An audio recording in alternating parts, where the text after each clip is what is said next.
Yes, sir. All right, good afternoon, folks. It is a fine day here at KLW World News because we are having our presence graced by no other than General Ben Hodges. Sir, it is a pleasure to have you aboard. How are you today? Very good, and thank you for the privilege. It's my first time on your program. Well, we're glad that you're here. We hope that this is both informative, educational, and enjoyable for everybody.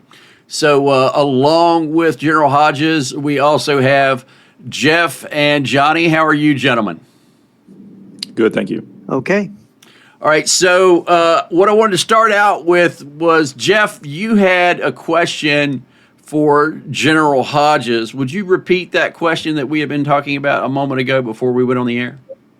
Yeah, it was really two questions. One was about, does the West possess an accurate OB, order of battle, for the Russian ground and air forces?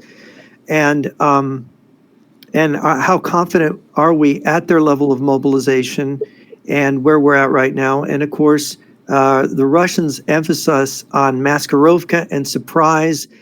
Is it possible that they've been sandbagging in Ukraine when they had the initial failures, that they're using Ukraine as a laboratory to improve their military while they're feeding, undesirables, they're feeding their Mohammeds and their non-Russians into the meat grinder, making it appear that they're losing. I mean, after all, we've been told by defectors that deception and surprise are the main things to them strategically, and Maskirovka is a big part of it. Are we being fooled? Do we really understand what the Russians are doing, given that it's so unexpected with all their losses that they're continuing and persisting in this war? Okay, so that's a good cluster of very useful questions. First of all, I think that while the Russians have grossly underperformed over the last few years compared to what maybe most experts thought they would be able to do, the fact is that despite enormous losses and all the different challenges they have, they look like they can still keep going for who knows, another year or more, depending on what happens externally. And my Ukrainian friends all acknowledge that the Russians, in terms of their ability to develop and integrate new technologies, is very good. So they're not to be dismissed. But let's take a look at some things of maybe some of their vulnerabilities. The one thing that was one of the things that was a great strength of Russia through the centuries, back during the time of the Tsars, then Stalin, and even now, was its vastness, how big Russia is. And it could just swallow up or absorb invading armies, as it has done in its history. But now that looks to be a vulnerability, and the Ukrainians have figured this out because of Russia's oil and gas infrastructure.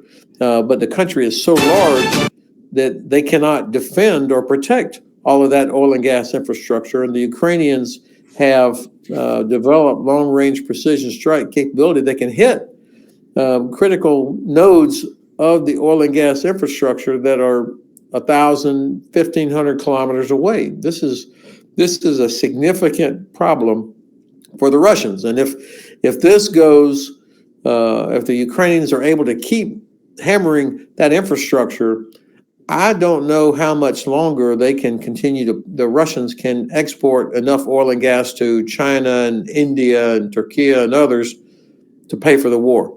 So I'm not a Russian economic expert, but I hear enough people talking about it that it gives me some hope that this is a vulnerability that Ukrainians are hitting. Now, the reason I bring that up is because of what you asked, Jeff. Is there deception going on? Do they really have an elite force that's on the other side of the Urals that's waiting to come into the fight when the time is right, and everything else is just being used to attrit the Ukrainians?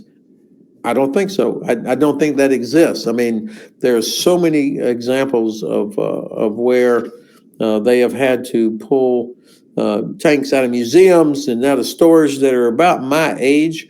And it just doesn't, I don't think that there is this whole secret other thing out there. On mobilization, as we discussed earlier, the most common name of Russian soldiers who have been killed is Mohammed. The Kremlin has shied away from extensive mobilization of young men from the Moscow and St. Petersburg metropolitan areas because they want to avoid having funerals in those cities. I mean, then it would be hard to hide from the elites about how things are actually going. Order of battle, the OB that you asked about, I am very confident.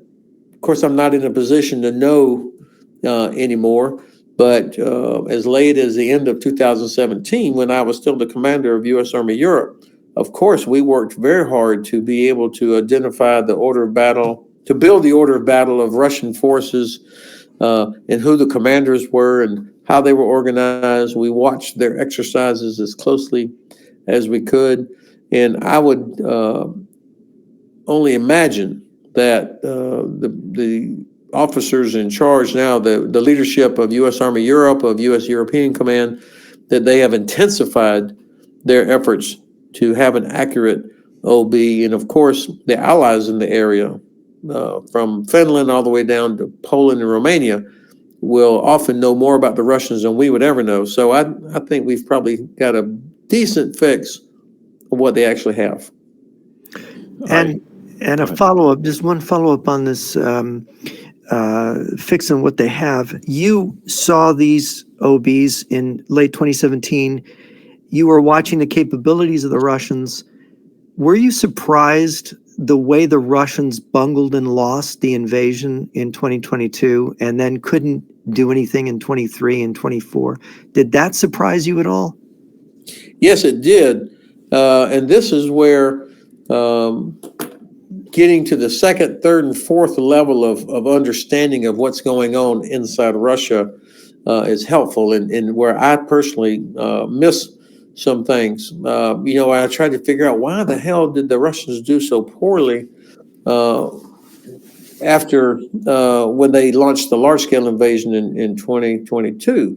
And because I had been watching all the stuff they did in Syria, in Chechnya, in Georgia, and then, of course, Ukraine when they invaded in 2014.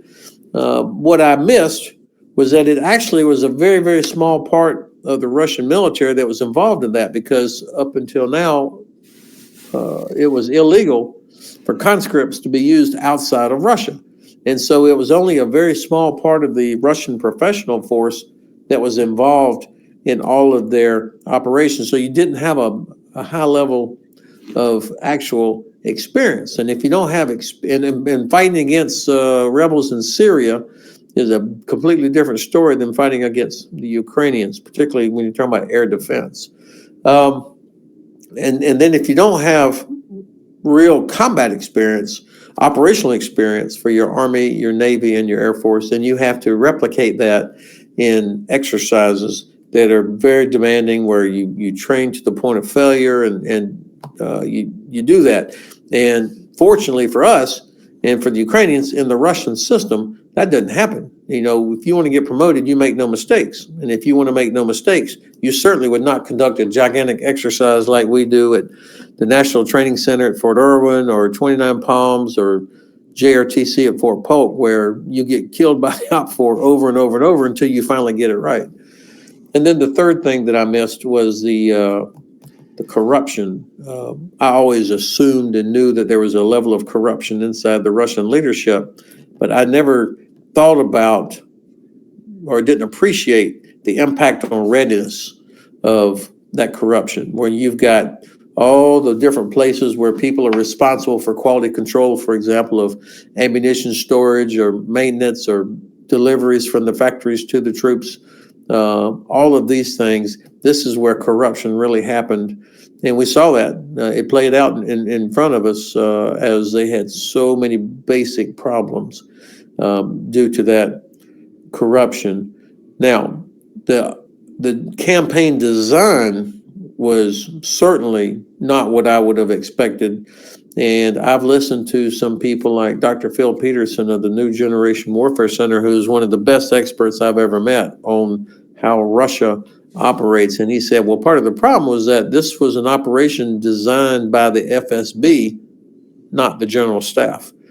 And so the FSB, of course, is not the professionally trained military that would figure out all the logistics and how to, get combined and joint effects into the fight. Instead, you end up with a map of Ukraine with like 10 arrows pointing into it from all kinds of different directions. That's because it was drawn up by the FSB that completely misread sentiment inside Ukraine.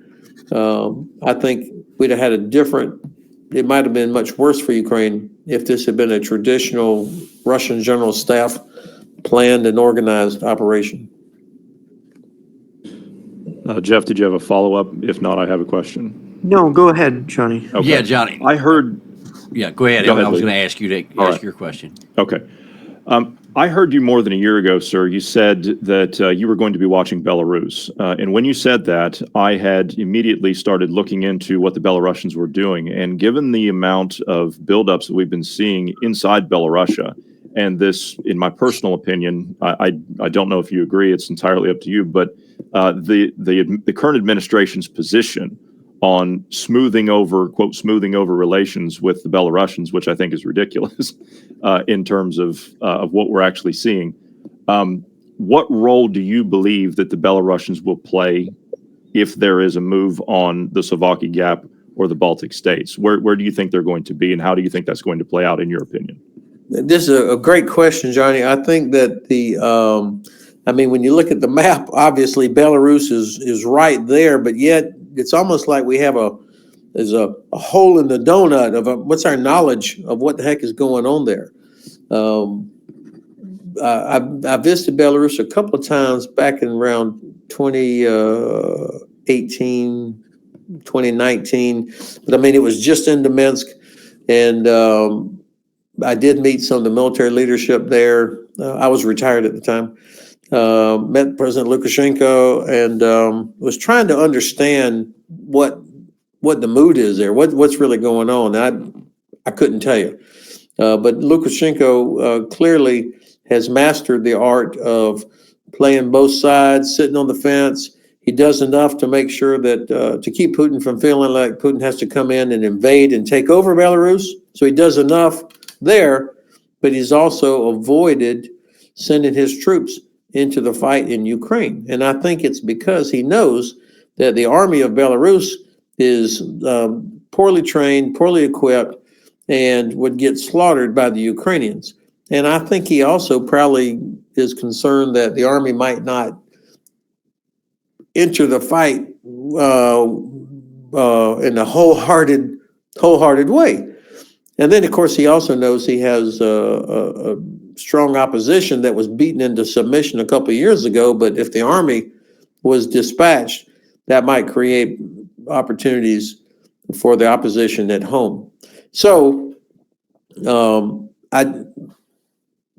let me draw a line under that by saying I don't think Belarus is interested or wants to get involved directly into an operation if Russia were to decide to try and open up a new front on the northern border of Ukraine, or to actually attack across the famous Suwalki corridor towards Kaliningrad through Lithuania. But I think that Belarus is going to provide land, logistics support. Their air defense is integrated with Russia's air defense. And I could imagine a scenario where Lukashenko would do what he had to. So you have to assume that they would be a hostile state. Were you aware of about 6 months ago, Lukashenko went on television with one of his colonels in the northwest corner of Belarus near the Suwalki Gap, where his colonel had explained that they had already planned on taking the Suwalki Gap and that they were going to take part of Poland in doing so. And Lushenko was on the air for about 15 minutes. Did you see that news broadcast? All right, that sounds like one I should have watched. I'll get that and send it to you, because it shows the actual maps and where they've been building up forces and where they've been doing the training. And we've actually got that area mapped out. They have built an elaborate training area there. I'll show that to you here now. Sure. This is the training area that they have been building up. They have the moving target, just like they do at Fort Knox and Fort Benning for the tanks, which are lined up down here. They have built a huge facility down here, underground bunkers. They have increased the size of the training facility. They've ran so many troops through the area that this area that used to be grass is now dirt on the road leading into Lithuania. Just north of this, they have lined up over 275 tractor trailers that were lined up on this road. They have now moved those tractor trailers down into Hradna. They've built a giant parking area here. They have cut a new dirt road in from the training area all the way to the border into Lithuania. They have built additional helipads at this facility. They've got 4 more helipads. These are for Mi-26s. So they've built these here next to the border. They've built 2 more helipads over here next to the border, and they've built 2 more helipads down the road. And this is all within 5 miles of the border with Lithuania. And then this is down here below is where we were talking about. That's the largest S-400 missile site in Europe. And they've continued to move ammunition, troops, built additional bunkers and so on and so forth all along the border with Poland here. And the interesting part is we track military aircraft 24 hours a day and have for about 5 years. And we are seeing a lot of Polish surveillance aircraft flying along the border in this area. And we also know that the Chinese have been sending people into this area to map it out. So we're really concerned about this area of Poland right here, from the number of surveillance flights and we follow them. We have a 3-dimensional simulator. We actually follow the flights while they're flying, and so we actually can see what they're seeing. And so they're looking at this area very hard. And then here over the last couple of weeks, they've been doing a lot more flights down here because we've noticed that the Belarusians have been putting in more troops. And we've estimated that they've spent close to $500 million in the last year just improving the training areas and the facilities along the border. And in the map that I sent you, you can actually go along the border and see all of the installations that they have been upgrading, putting helipads in, and putting in these barracks areas right on the Polish border. There is the Polish border. In fact, one of the training areas, the shooting range is closer to the Polish border than it is from where they're firing to the targets. The range is 300 meters, and the firing position is only 100 meters from the border. So that has us really concerned to see this massive buildup along the border here. And then when you come over here to places like the Lida airfield, if you go to the north end of the airfield, they've put in more missile sites, and then the facility is stacked up with Su-27 ground attack aircraft. And this is all new here, that the airfield's stacked up like this. And we're continuing to see airfields being stacked up in Western Russia and Western Belarus. One of the big concerns we have as far as aircraft being stacked up is here in Western Russia at this airfield here. They've moved in over 70 attack aircraft. And so you can see all of these aircraft here stacked up, and then all along the tarmac here, they're stacked up like cordwood. So, and this is all new. And when people say, well, the Russians don't have any aircraft, well, there's 40 right here. So, but all of this is being moved to Western Russia. I mean, literally within 15 minutes flight time of the border. And this is just northeast of St. Petersburg, and they've been flying a lot of stuff there. So that's the concern that we have. And we want to know your thoughts on that. Okay, so three or four things come to mind. First of all, if you and your crack team know about all that, then certainly I would expect that U.S. European Command, NATO, the various national headquarters are seeing that. I mean, the Poles are not confused about the threat. The Baltics are not confused about the threat. So they would be aware of that. And I would imagine that what they're doing there is paying close attention. I don't want to be dismissive of it, but I would not be. I would be stunned if our guys did not have a good fix on that. Now, Jeff brought up a good point earlier about deception. I would be very skeptical of any map that was shown on TV as if it was the real deal, with Lukashenko and one of his officers talking about it as if, hey, here's the plan, here's what we're going to do. I mean, that would be a classic act of deception to get us all looking in one direction or thinking that this is how they might do something. And Lukashenko might not be a professional military guy, but he is a cagey old survivor. And I think I'd be skeptical about that map. Now, those aircraft that you just showed lined up there, the United States Air Force could not line up aircraft that perfectly on a tarmac. I mean, it's just, that was a little too perfect. So I would be thinking about decoys, how many of those aircraft were actual aircraft versus decoys. I mean, what's out there that to expose all your aircraft. And by the way, there's nothing that stops Ukrainians from going into Belarus and blowing shit up. So I think I'm only skeptical because it looks a little too obvious, which would be something to draw our attention, to get people nervous about what the Russians might be doing, maybe even to feed the narrative that they really do have all this extra stuff and that we're whistling past the cemetery, that they're on their last legs or that they're in trouble. So these are all important parts and pieces of a bigger puzzle. What we don't have here, of course, is the signals intelligence. And SIGINT is typically, one of the critical ingredients when you're trying to develop an understanding and appreciation for what the other side is doing.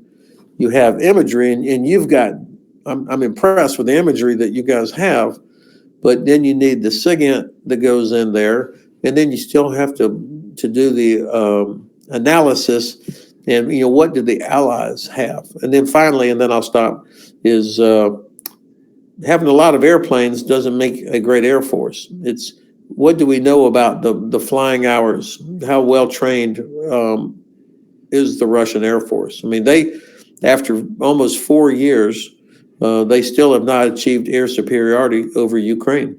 They have not been able to interdict any of the trains bringing or convoys bringing equipment and ammunition from Poland into Ukraine. They haven't been able to do it, which is an incredible failure for any Air Force, especially one that has so many aircraft and such technological advantages. So that would be, if I was the commander and just taking this briefing, I would be thinking, all right, well, tell me about the readiness of their forces. What do we think they can actually accomplish? Just one question on a follow-up on that is, it's an interesting, the suggestion that this bluffing by Lukashenko and Putin, that they're really puffing themselves out, is so incredibly stupid, as brilliant as the deception of bluffing is, because Europe is now seriously preparing for war. The Germans are getting ready to turn their industry over. Volkswagen is making tanks.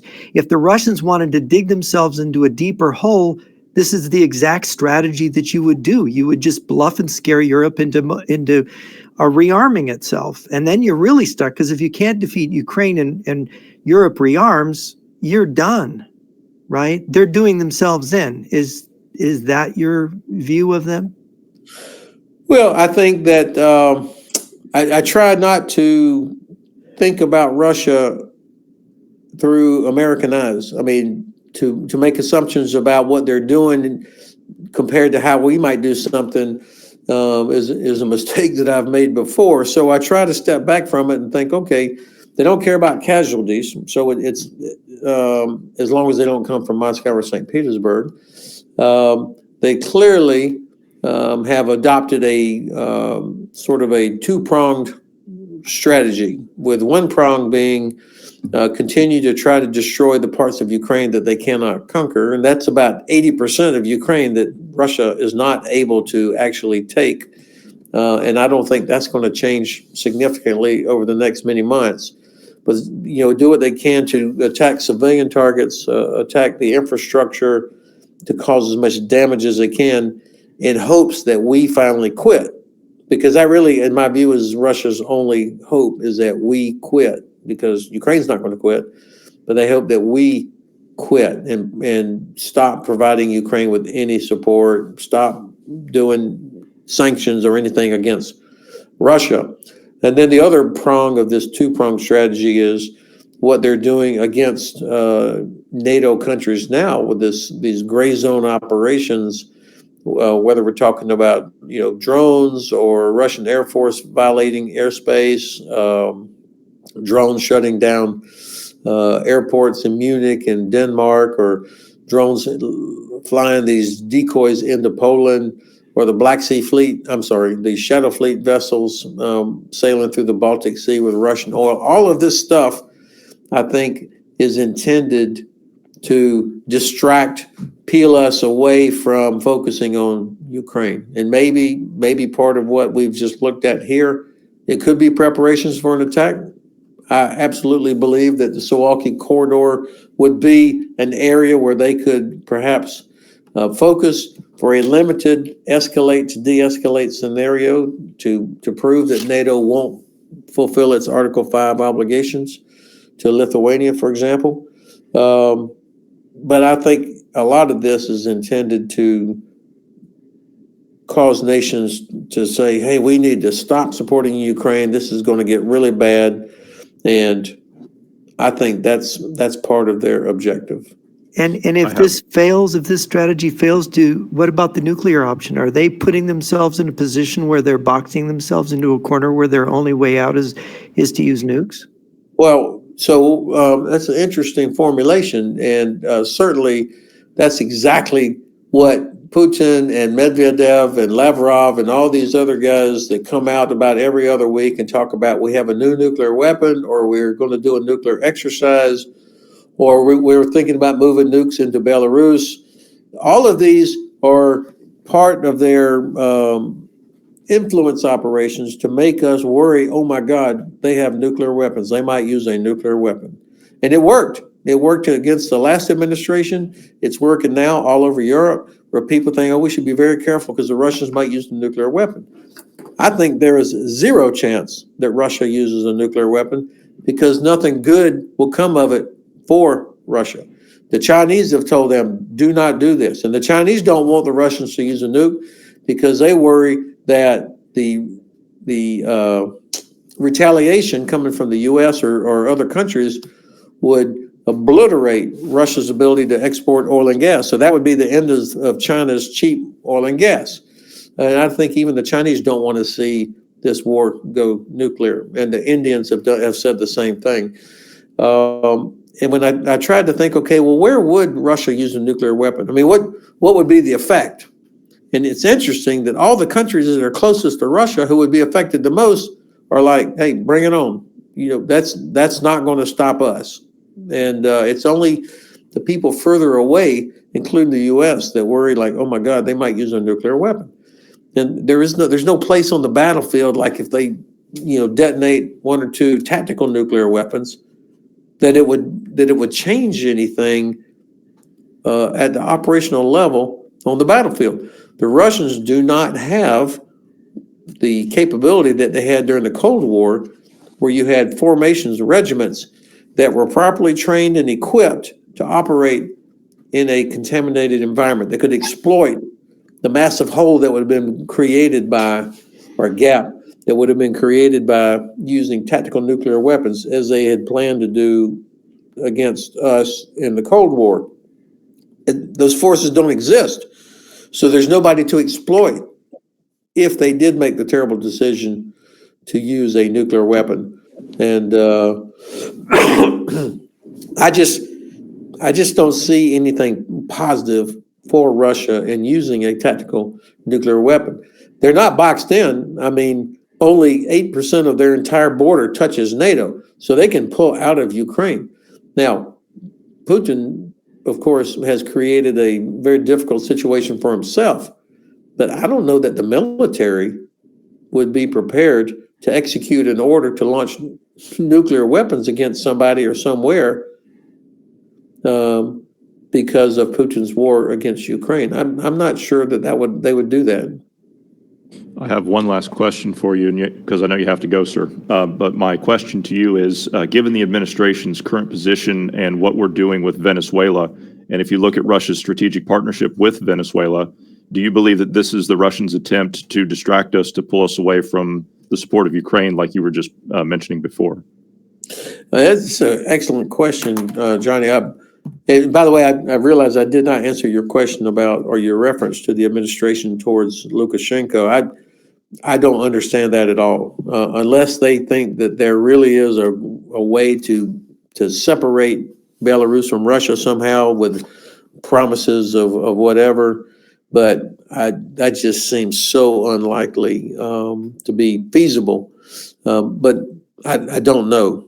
When it comes to Venezuela, I was struck by the report the other day that, some Russian military or somebody advisors perhaps had flown into Caracas earlier this week. There has been a Russian presence in Venezuela for quite some time, so that doesn't surprise me that they would be there. I don't know what the extent of their participation or presence might actually be, what they're doing for Venezuela. And I think the Venezuelans at some point will have to make a decision about where does their better future lie? Is that with or without Maduro? Is that with or without Russia? Russia has turned out to be not a very good ally to anybody. They abandoned Assad in Syria. They abandoned Armenia against Azerbaijan. Life doesn't get better for anybody in Abkhazia, South Ossetia, or Transnistria. So the Venezuelans will have to make a decision there. I personally have not been able to figure out exactly what the objective of the United States would be in Venezuela. Fentanyl does not come from Venezuela, it comes from Mexico. Most of the cocaine that comes out of Venezuela comes to Europe. So I don't think this is about drugs. Not really. I think there's some other, maybe this is a reflection that the administration is prioritizing the Western Hemisphere. I think that's what's coming out of, or will come out when the National Defense Strategy is released. That the number one priority is more than just your traditional protect the homeland. I think it's going to be hemisphere, from Arctic to Antarctic, all and everything in between. And that Indo-Pacific, maybe second priority, Europe, third and fourth priority. So I'm trying to figure that out myself. All right, well, just one more thing here before we go. I wanted to show you. This island has been leased to the Russians. This is north of Venezuela, and the Russians have taken over this island. They want it as a refueling facility as well as a sub base in the Caribbean. And so they've got a 10,000-foot-long runway here. They've put new structures in. This is older imagery, but they have rebuilt all these structures here. They've got fueling over here. The interesting part was they put their communications tower on the south side of the ridge. So is that we can't get SIGINT out of this base from the north because this mountain line right here, or ridge line here, blocks the signal. The tower is down here on the flat. Also, the Russians have two training locations in Venezuela. One is over here to the left, where they have this facility right here. They have motor pools full of tanks over here, and they're lined up out in front of their buildings. And then inside in Caracas, inside of the main training area for the Caracas military, the Russians and the Chinese have a base inside of this military base. And then they have another intelligence office that's over here in northern Caracas, where they're doing their intelligence out of. So, and you have this map in your email box, so you can just open it with Google Earth. Well, if I was a Russian soldier, I'd much rather be training in Venezuela than going against the Ukrainians. There's no doubt about that. Yeah, I agree with you there. All right, sir, it has been our pleasure to have you on. We know you got to go. We kept you 10 minutes longer than we were supposed to, but it has been an honor and a pleasure, and we hope for you to join us again sometime soon. Well, thank you very much for, I'm impressed with the imagery you have and the analysis you guys have done. I don't agree with all the analysis, but I guess that's the beauty of it. You know, how you look at what you have and I like how y'all are so energetically trying to piece together what the hell is going on. And typically your enemy is not going to want to show you everything that they're doing. So I think you're providing a great service by helping people think through possibilities, and try to fill in the gaps, and also reminding people that Russia, these are not good. They're not good people, and everything that they want is contrary to pretty much almost everything that we want as a nation. And so being alive to what they are is a risk to all of our interests. I have to say, I would imagine the U.S. Navy would love it if Russia had a submarine base right there on that little island off the coast of Venezuela. I think they would be licking their chops. Yeah, we do too. So, all right, thank you, sir. Have a great day. We greatly appreciate your time and look forward to seeing you again. Okay, guys, thanks a lot. I enjoyed it. All right, have a great day.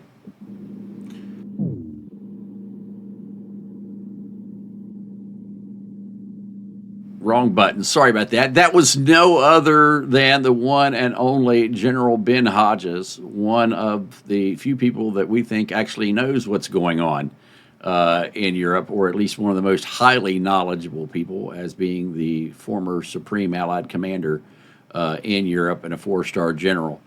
We have walked on some of the same hallways and been in some of the same places at the same time. Back in January of 2015, he was in Kyiv while I was in Donetsk. He was there meeting with the leadership of Ukraine, and I was there training special operations forces from Dnepro 1. So we've been in a lot of the same places and, dealt with a lot of the same issues. So, Jeff, looks like you've got a question for me here, buddy. Well, no, I find it fascinating. I kind of expected these answers. The idea that the Russians really got into a bad position. John Mosier, who I've corresponded with, the historian, maybe one of the sharper military historians living today. I think he's still alive. He's in his 80s now. I started corresponding with him at the beginning of the Ukraine war, and he really predicted the Russian defeat, when everybody really kind of thought Russia would defeat Ukraine, at least by now. Would be over faster. It wouldn't really take that long. He realized that the Russians were going to have a disaster. They were going to trip over their own feet. They were going to have this problem. And so I was fascinated learning from him, because I have such great respect for him. And what we heard from General Hodges is he kind of learned many of the same things that John Mosier was preaching about the Russian military before we actually saw it unfold. And that what General Hodges is suggesting is that, well, he was surprised at the Russian failures, the corruption of the Russian military, their inadequate training, their inadequate personnel, their leadership deficits. There's the fact that the FSB planned the invasion instead of the general staff. All of these failures mounted to create this massive fumble, this massive bungling, and their only way out now is what General Hodges thinks is the bluff, the big bluff. Split NATO, use all these political instruments, deceive. And my point to him was, Are they really that stupid? I mean, you quit when you're ahead. Now what they're doing is they're really digging their own grave because Germany's really going to militarize. All these countries are putting more into their military budgets. Russia's going from weak to weaker, if this is true. Why are they continuing to mobilize? Is this a Maskarovka? Is this a bluff as he thinks? Or is there some disconnect here that we've missed something? And of course, this goes to what you do, Ali, is you're looking at this tremendous investment. Despite failure, infrastructure investment, we found intermediate, tubes for intermediate range ballistic missiles in Venezuela, while the Russians are promising they're going to send them to Venezuela and Nicaragua, while military news on YouTube is saying they've already sent nuclear warheads to Venezuela. And everybody's shaking their head. No, they're bluffing. It's like, are we being played the little boy who cried wolf to where the Russians, it's just crying wolf. The Russians are just bluffing. Anybody who says they're coming is crying wolf.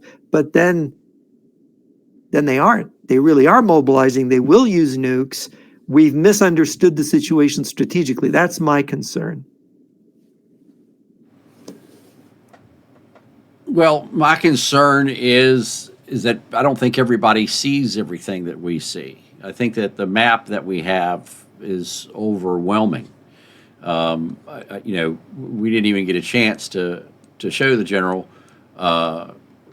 the facility in Kaliningrad where the airport is, and I'll move to it here so everybody can see it. This is the airfield that they said that they were going to close. And then rather than close it, they ripped up the tarmac, ripped up the runway, and built another runway that's now over 10,000 feet long. After they did that, they built a brand new, huge fuel facility. Then what did they do? They have a dead-end railroad line that runs up to a huge fuel reservoir already in Kaliningrad with the tank trains lined up. And then in addition to that, they've now built a truck manufacturing facility that has how many trucks, Johnny? 586 that I can count, not including what's under the building right there, yeah. Right, so there's 586 trucks sitting right here in Kaliningrad. Now, if you were going to sell those trucks, they wouldn't be sitting on the parking lot here, would they? That looks like stockpiling of trucks to me. They're making them and keeping them. That's enough trucks to supply more than 2 divisions. Yes. And you can see where they're expanding the facility. They've graded right down everything to the right. Yeah, they've graded all that down. And they're going to be adding more. And if there's more trucks underneath that roof, right? You're tripling it. You've got the supply, the nub of the supply, trucking supply for a field army. So then, these are the things that concern us, and they don't have a rail line to load these things out on. There's a rail line here, but they haven't put in a railhead to haul them away. And they're doing it down here at the end of this dead-end road next to this secure fuel facility that only feeds this airfield here. I mean, there's just so many things. And then, like we showed the general before we went on the air, here at their NORAD, they have now stretched an anti-drone net over top of their main facility. And they've put triple fence around the facility. It had a double fence before, it's a triple fence now. So, if they're not planning on being in combat, why are they putting a drone fence over top of a building in western Kaliningrad? The Ukrainians are not going to fire at that. Yeah, it can't be cheap, can it? No, and I'd also like to point out, if you zoom back in on that facility, I'd also like to point out, if you go down, you look on all 4 corners of it, you can see where they've cut trenches. No, not there, on the outside of the fence. Oh, yeah. So you can see, no, go zoom out a little bit, further out. There's one right there. On the open approaches to the there's one there. There's one to the right of that. There's one out front. on the main road. There's one there. So Oh, you yeah, see there's that a new one one there? here. Yeah. These are defensive line. These are defensive measures that they're putting in. And they've built the new tower up here at the power facility. This is a new Yes, there's a communications second- tower that they put in. There's a second tower. Yeah. Yep. So, there's hundreds of millions of dollars worth of work that they're continuing to do. They've put in more trucks up here at this facility. We've already counted up over 100 trucks. They've lined up more out front. They've got another fuel truck out here. They've got 3 fuel trucks here now, as opposed to the 1 that they had. They've built up the facility down here, the nuclear facility. It's done now. So the nuclear storage facility is done. The facility that puts the nuclear warheads on to the missiles, which is up here, they've now put 4 fences around the outside of it. First gate, second gate, third gate, fourth gate. They're still building the 3rd fence here. This is the facility where they build the nuclear weapons and put the warheads on. This has been proven by multiple sources. This is a massive upgrade of this facility. So, then there's dozens of places like this we've looked at in Western Russia and Belarus, which means that if they're supposedly pouring all their resources, shoulder to the wheel to defeat Ukraine, this looks like a massive expenditure of resources, nothing to do with defeating Ukraine, at least not directly. Right. It's not in Ukraine, and it's not in Russia, and it's not in Belarus. This is in Kaliningrad. Yeah. And way to the west. Right. And the western side of Kaliningrad. And, I've started counting up missiles in Kaliningrad as far as S-400s, S-500s. We're approaching close to 1,000 missiles in Kaliningrad. And then all of the training areas down here, the new drone runways along the border, all of these new facilities that they're building here along the border, and then the fact that the Poles are doing surveillance flights and imagery flights to map out all of these routes coming in from Kaliningrad, and they did it on a Saturday.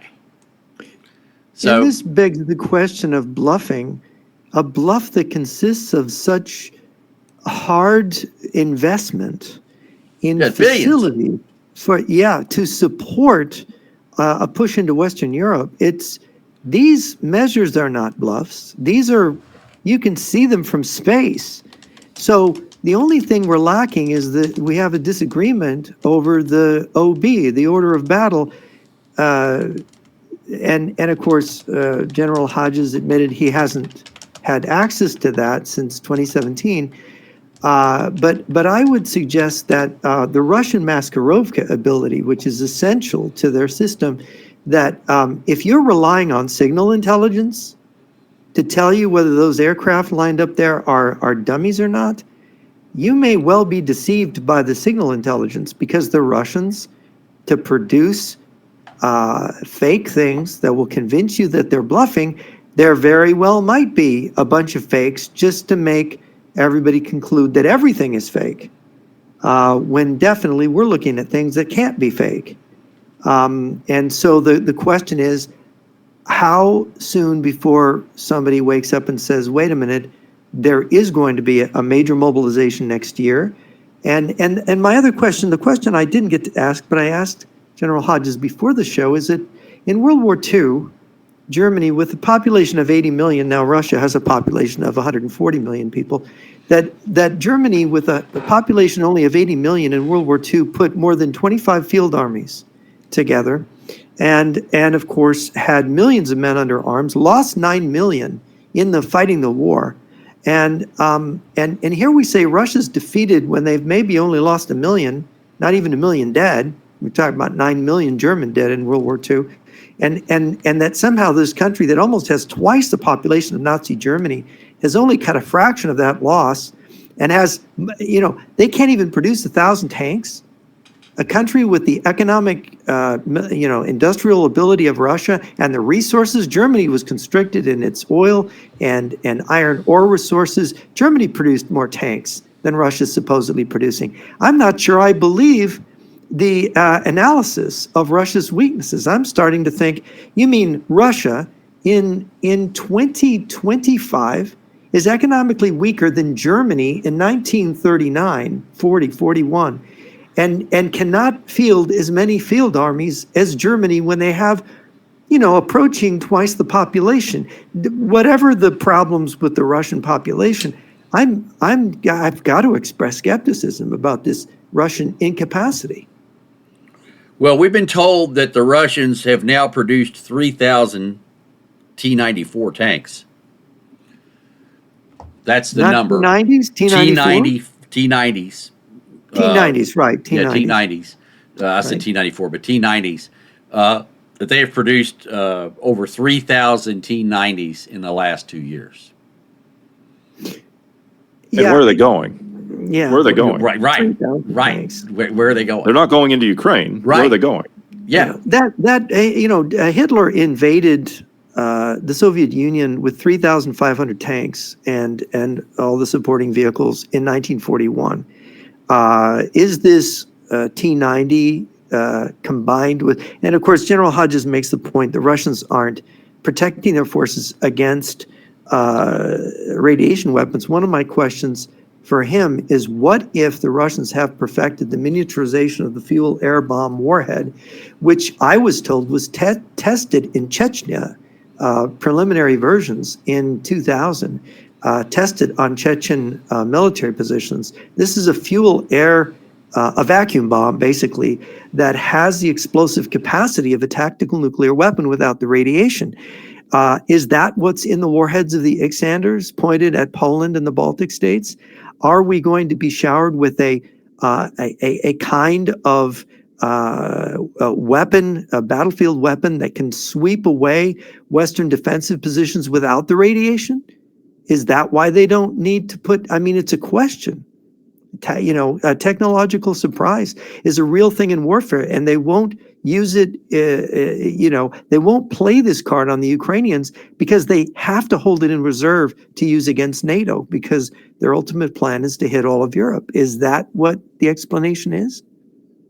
Well, I think the Oresnik is the fact that the nuclear warheads that were made for the Oresnik are not usable anymore. You have a life expectancy of a nuclear warhead. That's 10 to 15 years at best. At 15 years of age, that nuclear warhead's not going to give you the yield that it once could. Because the same goes for the American arsenal. We haven't tested a warhead since September 1992. The administration said yesterday we're going to resume those immediately. Yeah.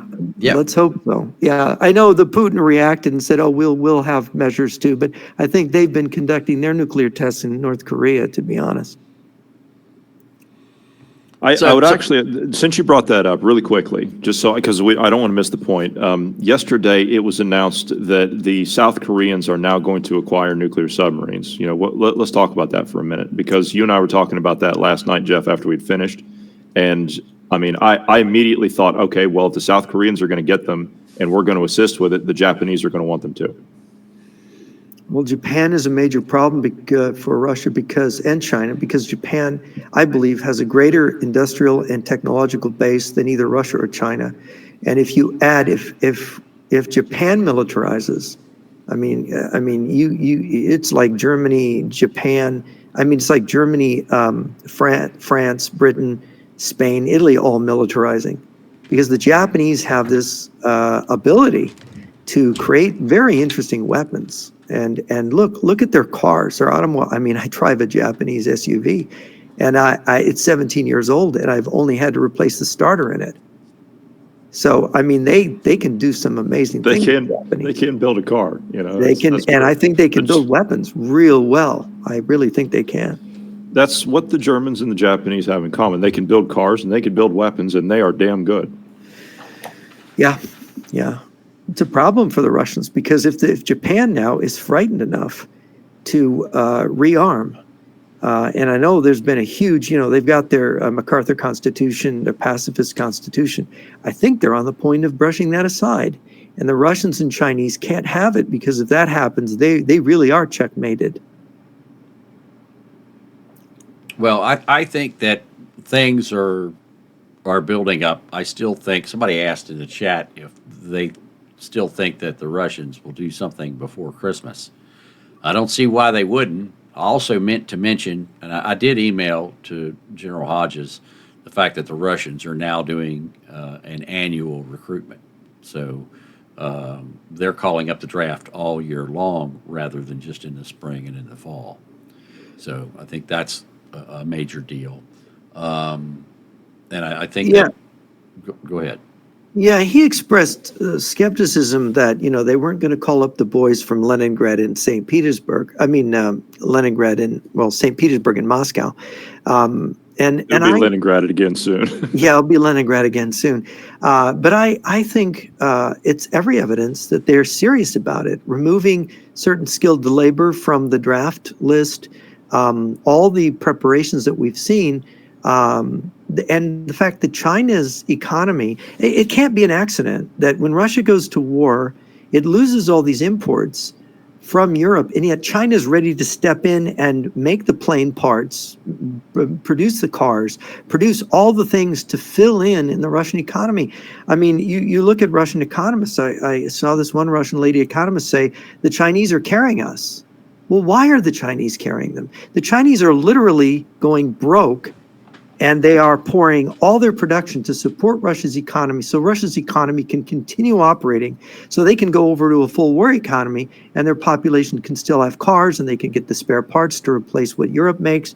I mean, this had to be planned, right? I mean, you can't just suddenly turn on a dime and fix Russia's economy unless you prepared for this. It looks prepared to me. I hate to say it, maybe I'm mistaken, but there's a lot of things here that trouble me. And I have the Chinese defector, Mr. Wang of Luda Media. I've had numerous interviews with him, and he said, and this, I didn't believe him at first, but now I'm starting to wonder. He said they intended to fail their assault in Ukraine. They planned on a 5-year war in Ukraine, behind which it's a screen for mobilizing. I mean, General Hodges says, I just don't believe it. I mean, I just don't believe it either, except we're seeing things that don't make sense being done by Russia and China, massive sacrifices.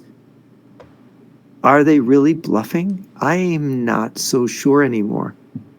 Well, after seeing, what they're doing as far as building their giant underground Pentagon in China, and then when you talk about, the fact that they have this underground facility here, which is their Cheyenne Mountain. I mean, they put a drone screen all over the outside of this building.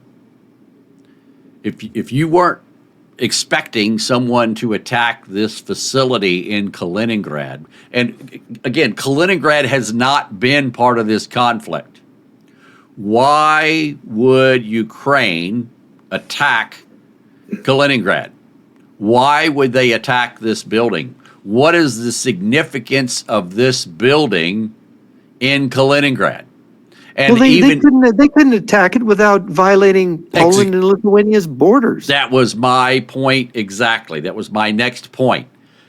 They would have to fly across Poland or Belarus and Lithuania. So the only way they can hit that is to fly across Poland or to fly across Belarus and Lithuania. That's the only way that they can do that. So they're not going to fly armed drones. No, it's not. It's not. That's not the only way they can do it. No. How else can they do it? Think about what they did to the Russian airfield when they hit those bombers. They had people on the inside in the trucks with the containers. Right. Well, they could do it from the sea. They could do it from the Baltic if they had some kind of container ship that they could launch them from. Yeah. Right. Yeah. This is They'd true have to have too. people on the inside. But yeah. But the question is Kaliningrad has not been involved in this war.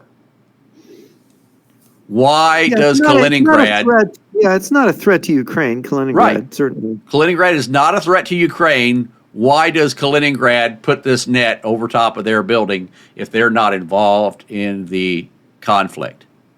Well, another interesting point is General Hodges expressed great confidence in some of these smaller countries, the Baltic states and Poland, but also Finland and Sweden have had a great interest in this. And if you notice, the Swedes and also the Polish officials and the Danish officials and Finnish officials, they're taking measures for radiation, for nuclear war, for their population. They're telling their people to stockpile food in their homes, stockpile water and food, and to prepare for a massive war. And we've also heard the French military and talking about setting up by, March or April of next year, field hospitals to accommodate 10,000 beds. 4 months. What's that? 4 months. 4 months from now is when they're to be ready. Be ready. I mean, France is basically, you've got all this signaling from France and Germany as well as the Scandinavian countries saying, look, there's really a big chance for war in Europe. So what are they seeing in their intelligence that is making them so concerned that they're, where Europe was not getting seriously ready before, you suddenly, I mean, you were telling me, Johnny, about the car manufacturers in Germany getting together and saying, don't lay off your people. We're going to be making military vehicles. We're going to need all your employees. Don't lay off anybody. Car sales are down, but don't give up. We'll finance it, right? Were we supposed to talk about that yet? Oh, we're not. I guess we just did. Oh, I'm sorry. I didn't know it was a secret. Well, yeah, it's all right. You can cut it out, right? No, we're live. Yeah, we're live. Crap. Oh, no, I did't know, Johnny. Well, Lee, don't worry about it. It's okay. It's out now. I'm not saying a word. Yeah, they're prepping.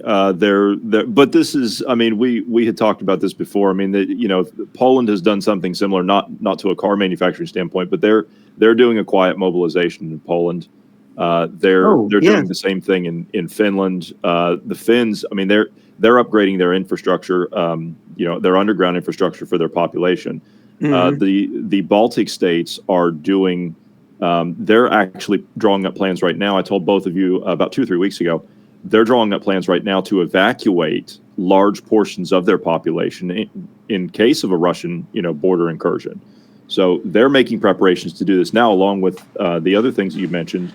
They're telling people here to stock up on food and water. We're up to 3 weeks or 30 days in some parts of Europe, not all of it, but nobody's being told why. Or if they are told something, they're told climate change. Climate change. It's ridiculous. But no, these things, I mean, these steps are going to have to be taken. I mean, there's there are companies here that are being put together now to make drones for NATO's eastern flank. They're not putting those companies out at the forefront like that to make these things, to develop these things, because they're not needed. You just don't do that. The same thing with the making of military vehicles. Volkswagen has begun retooling. They're making tanks. They've been doing that for a few months now. It was going to take them some time to get that assembly line rolling, but nonetheless, it's being done. And I mean, given what we're seeing on the other side of that border, we need those vehicles, and we need them now. We don't need them next year. We need them now. Well, see, there's the question: if General Hodges is right, Europe is mobilizing and Russia is bluffing about mobilizing, and that means that Russia's just digging itself in a deeper hole.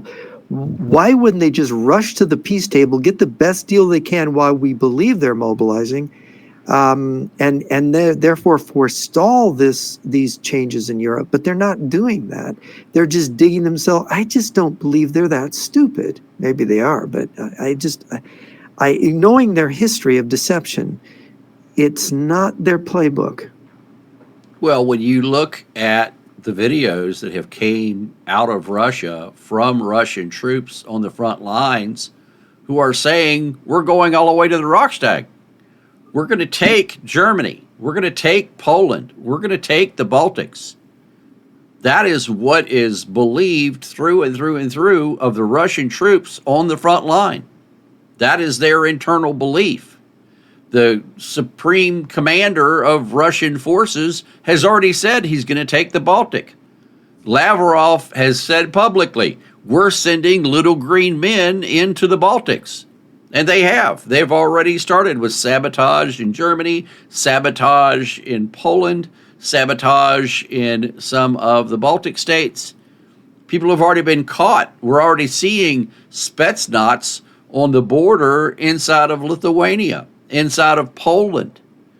So, they're preparing. We're watching the troops move. We're watching the missiles move. We're watching the ammunition coming in from Russia, China, North Korea. We're watching the aircraft being flown in. We're watching the military bases be built. They have spent billions, not millions, not hundreds of millions. They have spent billions of dollars to do this. And if this is a bluff, it's the most expensive bluff in the history of the world. I mean, look at the size of the fuel storage facilities. Look at the factory that has the 500 and how many trucks, Johnny? 586 that I can see. Okay. I know there's more lined up. Look at the factory that has 586 trucks sitting outside in their parking lot. If they were selling those trucks, they wouldn't be sitting in the parking lot. I haven't seen any dealers with trucks sitting all over their parking lot in Kaliningrad. They're all sitting there at the factory. Why is that?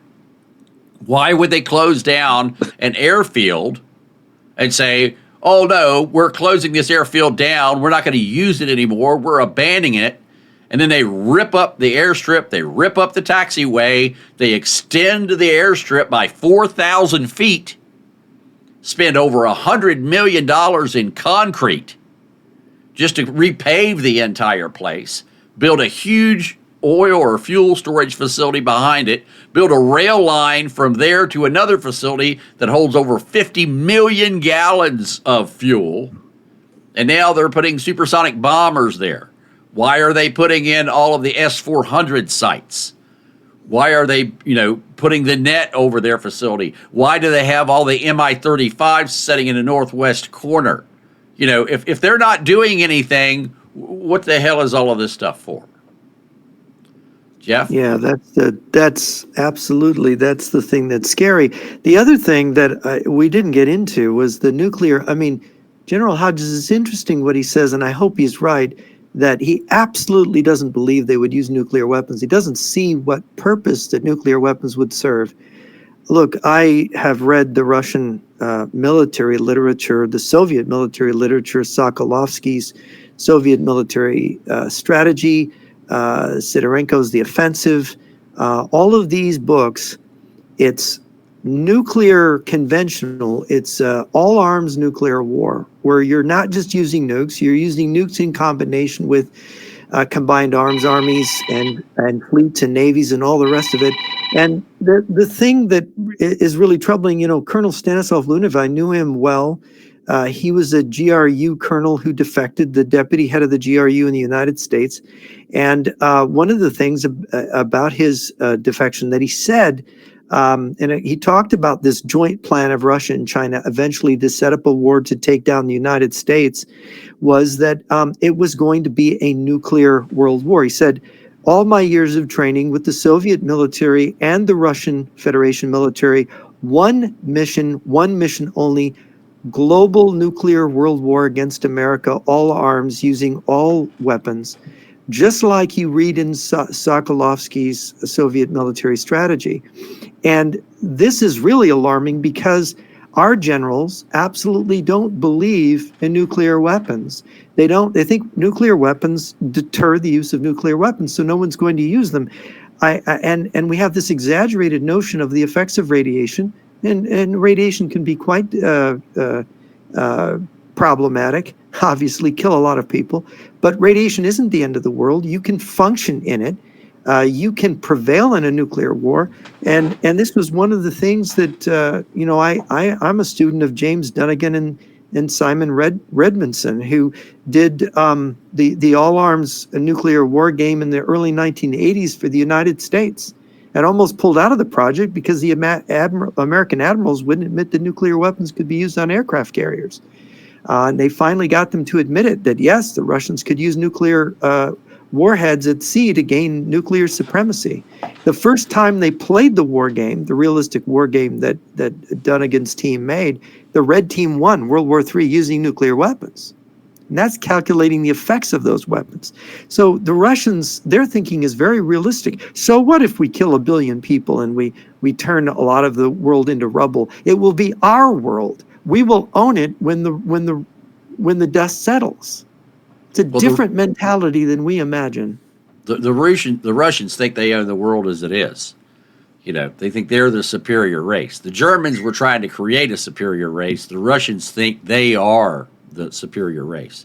And when it comes to talking about hitting carriers, we all know that the Chinese have built models of U.S. aircraft carriers on giant railroad tracks to train their missiles to be able to hit the stern of U.S. aircraft carriers with a kinetic weapon that is designed to pass through the hull of the carrier, through the reactor in the carrier, and then come out the bottom of the carrier to not only damage the carrier, but to irradiate all of the vessels and everything in the area with radiation from that carrier. They're planning on using the nuclear material inside of an American aircraft carrier to not only contaminate the U.S. carrier, but all of the vessels around it. I don't know if you were aware of that. I was aware of the hypersonic missile threat to carriers. I didn't realize they were aiming at the reactors. I mean, you look at when people say, "Oh, that's too incredible," they wouldn't want to irradiate the ocean. But when you look at what Russia's doing with conventional ordnance in Ukraine, attacking gas stations, supermarkets, apartment blocks that have no military value, just to terrorize and murder civilians, and the expense of those Russian missiles. I mean, missiles are really expensive, and they're made to carry nuclear warheads, not conventional warheads. And here they're using conventional warheads just to kill a handful of civilians every night with missiles. And they're doing it just to create this terror, just to kill innocent people. And it's so senseless. It's like Hitler using the V1 and V2s on London. It didn't contribute to winning the war. But it sort of is an announcement, we will rape, kill, murder, use any weapon to just kill the least person. Yeah, they'll irradiate the ocean. What do you think? They're completely nuts. They're psychopaths. This is what Colonel Lunev told me about the Russians. I asked him, I said, well, are there any good people in the Russian general staff or the Kremlin? And he looked at me like I was stupid. And he said, these aren't normal people. These are crazy persons. Then he went on a lecture. He lectured me about what a psychopath is. And that's if you want to get above the rank of colonel in the military, you have to have this mentality. And that you look at books like Political Ponerology, where this Polish psychiatrists and psychologists are saying, look, this system advances psychopaths and abnormal personalities on purpose. And these abnormal personalities, they recognize each other. And they know that if the normal people in society recognized who they were, they'd want to kill them all. So they banded together. You've got a government by and for and of the psychopaths. And you look at this war in Ukraine, and it's like kidnapping 20,000 children and brainwashing them and to try to send them back in the front line as cannon fodder. I mean, how evil is that? Well, they've done that. That's their history. They've done this many, many, many times. Yeah. So it's and so the idea that they are normal people that think like we do, and I'm very glad General Hodges said, look, I know they're not normal, and I know they don't think like us. I think we have to think out of the box. Look, one of our great heroes, military heroes, who predicted Pearl Harbor, Billy Mitchell, he was put on trial, by the way. General MacArthur was, I believe, the head of that court-martial of Billy Mitchell. And Billy Mitchell was basically court-martialed right out of the United States Army Air Force. And what did he do? In 1925, he predicted that the next war would begin with an air and submarine attack on Pearl Harbor at about, what did he say? It was going to happen at 7:30 a.m. in the morning. Now, here, 16 years before the event, he was 20 minutes off on his prediction of the timing. Yeah. But he exactly predicted the attack. And he also predicted even closer the attack on the Philippines that would simultaneously happen. And basically, he was rehabilitated after the war. But you realize the entire U.S. military establishment didn't listen to him and booted him out. Though the guy was right. And not only did they not listen to him, they court-martialed him. Yep. Same thing would happen to any of us, you know that? It would. Well, I mean, we Up could on be wrong, you know, I mean, but Could be, you yeah. know, it's the experts are, you know, one of my favorite little books, Who Knows? And it's today's experts are tomorrow's assholes, you know, and it's like, and any of us could be wrong. But it's happened over and over again that there's this groupthink that takes hold, and a sort of a comfortable second reality, a false reality, forms our picture of the world, and we fool ourselves because we don't want to think worst case. And that's the thing about what we're doing, is we're trying to, you know, ask questions and put up a different set of analysis that maybe the mainstream leadership of NATO and the U.S. military are missing. What you've got up here on screen, this is Poseidon. This is Russia's new nuclear torpedo that they successfully tested supposedly 2 days ago. It was launched from the test, of course, it's to be launched from an underwater drone from the world's, this is the underwater drone, sorry, launched from the world's largest sub. 65-foot doomsday nuke torpedo, remotely guided to coastal target at 115 miles per hour.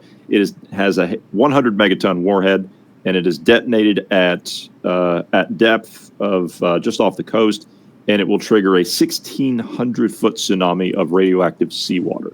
It's a lie. Putin and Medvedev both said this was a successful test. Now, this is the video that I showed yesterday, Jeff, of Putin sitting in front of the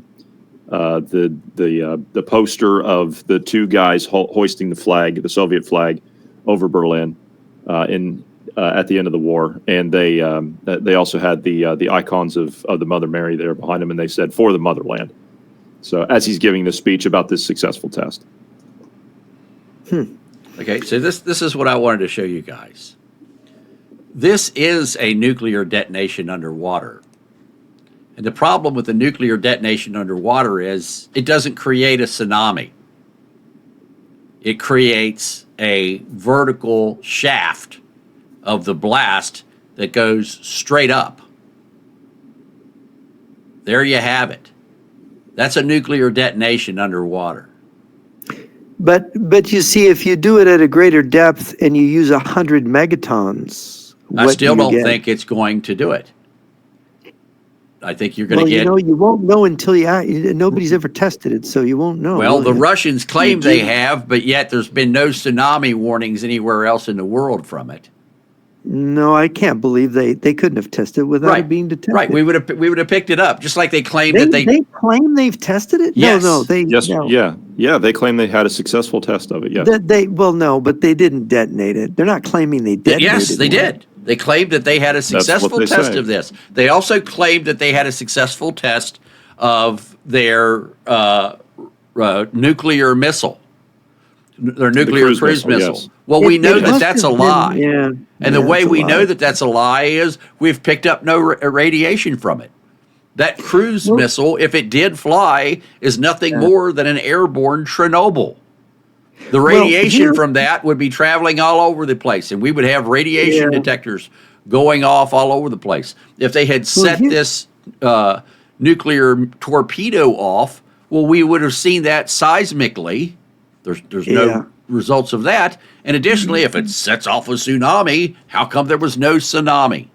These are just lies that the Russians are putting out. It must have been a virtual test if it was, but you're adding fuel to General Hodges's analysis that this is another example of Russian bluffing. They don't have the weapons they claim they have. They're puffing their chest out, and that it's all just to scare people. I think it's a combination of the two. Mm-hmm. I think so you would say that they're at the same time they're doing the scaring tactic that will get people to not believe, get professionals not to believe them, while they're preparing a whole different set of surprises for us. Exactly. Yeah. Don't let the one hand see what the other hand is doing. I think all of those surprises you're talking about, Jeff, I think that is headed towards the overture. I think that's the great terror. We're going to see, just sabotage operations, anything to peck at us, anything to weaken us and cause us problems. Yeah, we have a real problem in believing nuclear weapons and believing this. See, if it's like the death by 1,000 cuts, the two Chinese colonels, unrestricted warfare. I have a real problem with the people who overemphasize this book, because why would the Chinese publish their strategy? Okay, we know about this death by 1,000 cuts. They used it in Vietnam. With the Viet Cong. They used it in Africa. They've used it all over the world on us. It's not news. The communists use these guerrilla tactics and use terrorism and use subversion and so on. Death by 1,000 cuts. But you know what? If you read the book, there's this refrain throughout the book, and they say, "Oh, nuclear weapons are obsolete. It's death by 1,000 cuts. China doesn't want to build a nuclear arsenal. Nuclear weapons are stupid." And yet we find out then 20 years later, they put the shoulder to the wheel and they're building massive numbers of nuclear weapons and missiles. And it's like, oh, did they fool us? So we wouldn't rejuvenate our nuclear arsenal. So now we're facing a Russian nuclear arsenal, a Chinese nuclear arsenal, both combined, while ours is way past the shelf life. You heard what Hodges says about nuclear weapons that are more than 15 years old. Gosh, all our nuclear weapons are more than 30 years old. If 15 years is their shelf life, we're 15 years past our shelf life. Well, no, but we redo our missiles. We take them out, refurbish them, put new explosives into them, put them back together, and put them back in the silo. There's a group out of Offutt that is in charge of that and does it regularly. They do it with Sandia National Laboratory. Peter Pry told me, one of the last conversations I had with him, the late Peter Pry, is that he knew an expert from that industry saying that he doesn't believe any of those nuclear weapons were put together right, that it was, the sham of virtual testing is not adequate, and that we need real tests, and that we've got a problem with our arsenal. Now, I don't know who's right. Is Peter we're right? We're going to find out, because Trump just said we're going to do it. I thought we were going to do a test this summer. I don't know. I thought that was already announced. Wasn't that already announced? It was already announced, yeah, and but we didn't do it. We didn't do it. Why did we not do it? Or did we do it and it was a failure, and we have a problem? That's something I hadn't heard that we tried it. So yeah, well, no, you probably wouldn't have if we tried it in secret. Right. No, I think they would have announced that they were going to do it, and I'm they confident. Did announce, didn't they? I'm confident in our weapon systems. Mm-hmm. Because it's like this. It's like baking a cake. Once you learn how to bake the cake, as long as you do it the exact same way the second time, most likely you're going to get cake. So there is a problem. Look at the Saturn rocket. We couldn't build one today. Werner von Braun is dead. There's a lot of knowledge in the space program that was lost because these guys aged out, they retired, they died off. The people that knew that, it's baking a cake isn't always everything in the published recipe.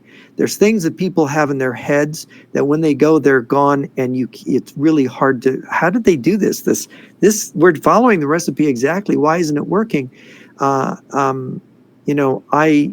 Just looking at the space program, there's a lot of things in trying to get back to the moon. They keep putting the date back that we're not able to do now. And of course, not able to build a rocket as big as a Saturn V means we have to do it with less power. Well, we have the new super heavy lifter from Elon. That's bigger than a Saturn. No, it actually doesn't have the thrust of a Saturn, and it operates differently. It gets there by a different method. That's my understanding. My understanding was it was the largest, most powerful rocket ever built. It's the largest one now. I think you'll find a Saturn rocket has more thrust than the Elon's rocket does. All right, well, I'll have to look that up. We can look that up. I guess you can try to look. But this is why there's a problem. They have to go in stages. I think the technology is the idea that technology, once we have the cake recipe, we can always make the cake. But grandma died and she left something out of the recipe, I think is really how it works. We really do. Look at the Roman concrete. We today cannot make concrete as good as the Romans made it. Oh, Damascus We don't- steel. No, we cannot. No. Yeah. I mean, this is crazy. The Romans had better cement technology than we do today. Yeah, they did. And a lot of their structures are still standing that they made out of concrete. Ours would have crumbled by now. The most So- powerful rocket ever built was SpaceX's Starship. Does it actually have more thrust than a Saturn V? Does it have as many stages as a Saturn V? How is that defined? I think that's thrust. Let me check here. The Saturn V had one. Was it one booster or was it 5? You're muted, Jeff. Yeah, it was numerous boosters. Yeah. I mean, I was reading up on this, and it's interesting. We can look at this now because they can't. It's twice as powerful. The Saturn V has 3,460 metric tons of force, whereas the super heavy Starship has 7,590 metric tons. So it's more than double as powerful as the Saturn V.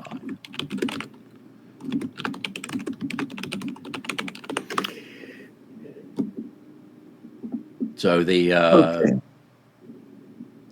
So yeah, the super heavy lift is Yeah. the Saturn V Yeah, will do 1.6 million yeah. foot-pounds of force. Or excuse me, 7.6 million foot-pounds of force, and the Starship Super Heavy will do 16.7. So more than twice as much. Okay, Starship can lift 110 to 150 tons, whereas the Saturn V 47 tons to the moon. Yeah. So I don't know what that thing was that I read that the Saturn V was better for getting to the moon. But there's some kind of problem with the SpaceX Starship, isn't there? That its ability to do this, they've failed on a number of tests, or have they finally succeeded? They've failed a couple times, but one of the failures was intentional. It was intentional? Yeah, they wanted to see how far they could stress it. And the crazy part about it was it survived. They thought they were going to break it. They were trying to test it to its breaking point, and the damn thing survived beyond the breaking point.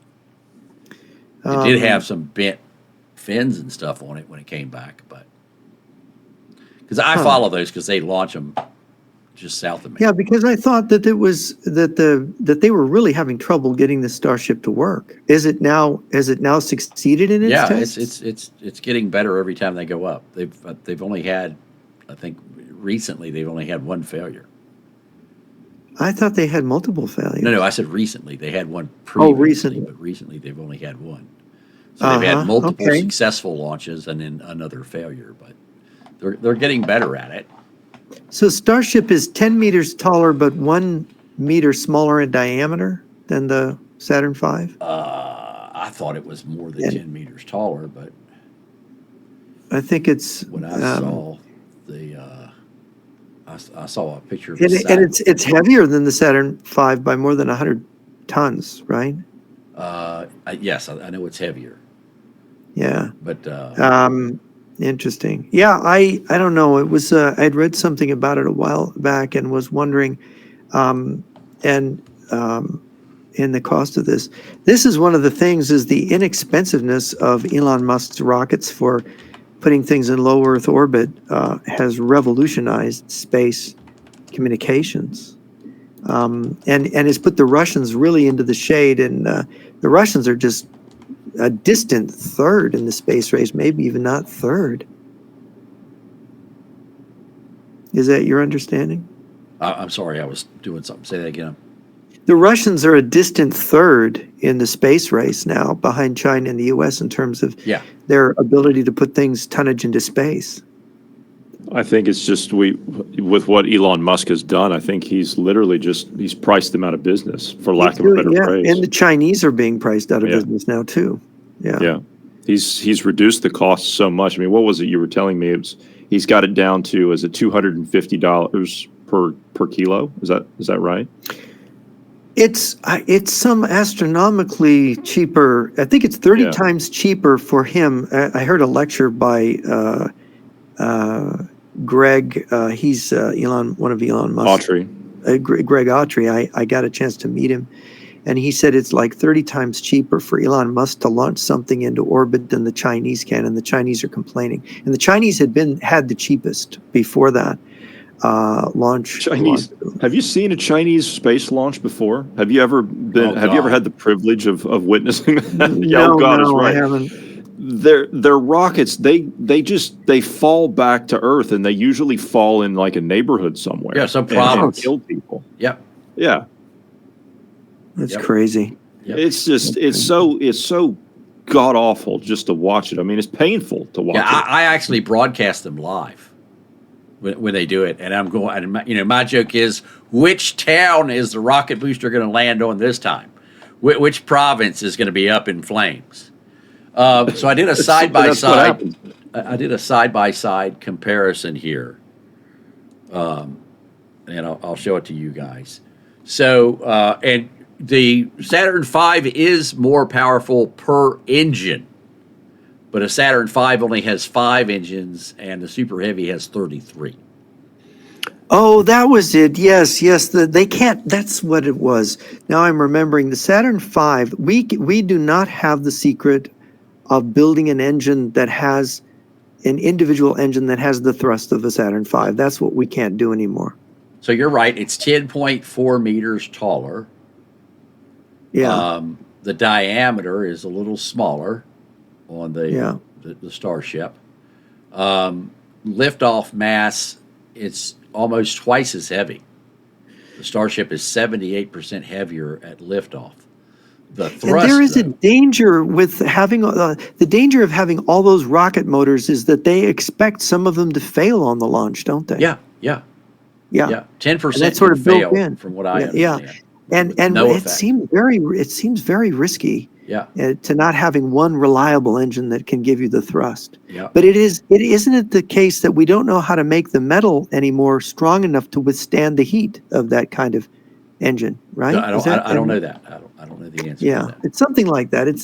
But we can't make a single rocket engine that's as powerful as the Saturn V today, which shows that there's something in Grandma's recipe that we don't know anymore. Just like the Roman So here's concrete. we're close to it because the Saturn V has 680,000 foot-pounds of thrust, and a single engine on the Super Heavy has 510,000 pounds. So that's only 170,000 pounds per engine difference. So the payload of the Saturn V was 140, and the payload of the Super Heavy is 150 to 250. So it's expendable here and caught by a tower here. So it's cheaper in the long run.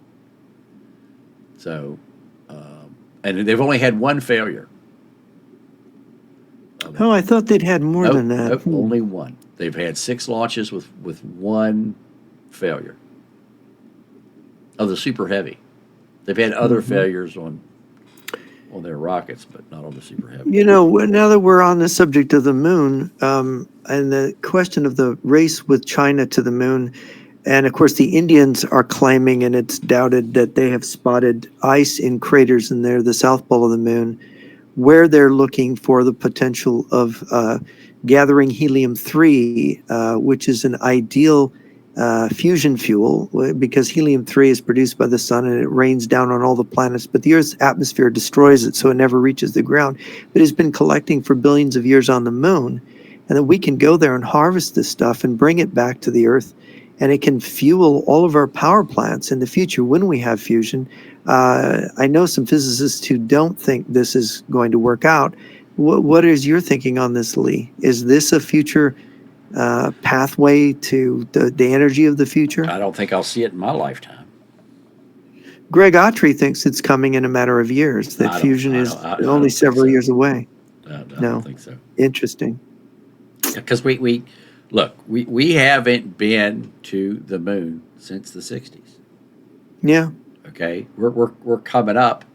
It's been basically 60 years since we were there. A long time. And the Chinese claim that they're so great in space. And I had this debate with a Chinese propagandist the other day about how great the Chinese space program was. And I'm like, you guys claim you're so great. Your space station came crashing down, and you've never even been to the frickin' moon. So how good are you? The Chinese have the best record for landing probes, landing robot ships on the moon. Better than Japan, which had a failure. Theirs fell over. Better than India, and certainly better than Russia. Theirs just crashed. Right. And so they have successfully set down things, and I think they're the first to have landed something on the dark side of the moon. Yes, they are the first to have landed. Well, so they claim. So you think they might be lying about that? Well, they lie about a lot of stuff. I catch the Chinese lying. How can you say the Chinese government lies about things? They're one of the most honest bunch of people you'll ever come across, especially in the business world. Yeah. You picking up on my sarcasm? Right. Yeah. Yeah. Oh my gosh! No, please, nobody believe that. Please. Yeah. Did you see that Trump and Xi met? Did you see the conversation that took place between the two of them? Yeah. Trump said that it was on a scale of 1 to 10, it was a 12. Oh, if you can believe that shit. He can't say anything without hyperbole. Yeah. So it was absolutely. Do we have any questions? Let me check and see if we've got any questions. So if you got a question, now would be the time to put it in the chat, folks. This has been an excellent broadcast, starting out with General Hodges. So I'm not worried about the comet, so we're not even going to waste our time with that. Maximum thrust and total thrust. Maximum is what it'll do for a short period of time. Total thrust is what it will sustain for the entire flight. So, Lee, while we're waiting, can I do a shameless plug? Sure. I got my radio. Everybody that doesn't have your radio, get it. Yeah. Yep. If you're on the KLW World News Network, make sure you get the radio we're recommending.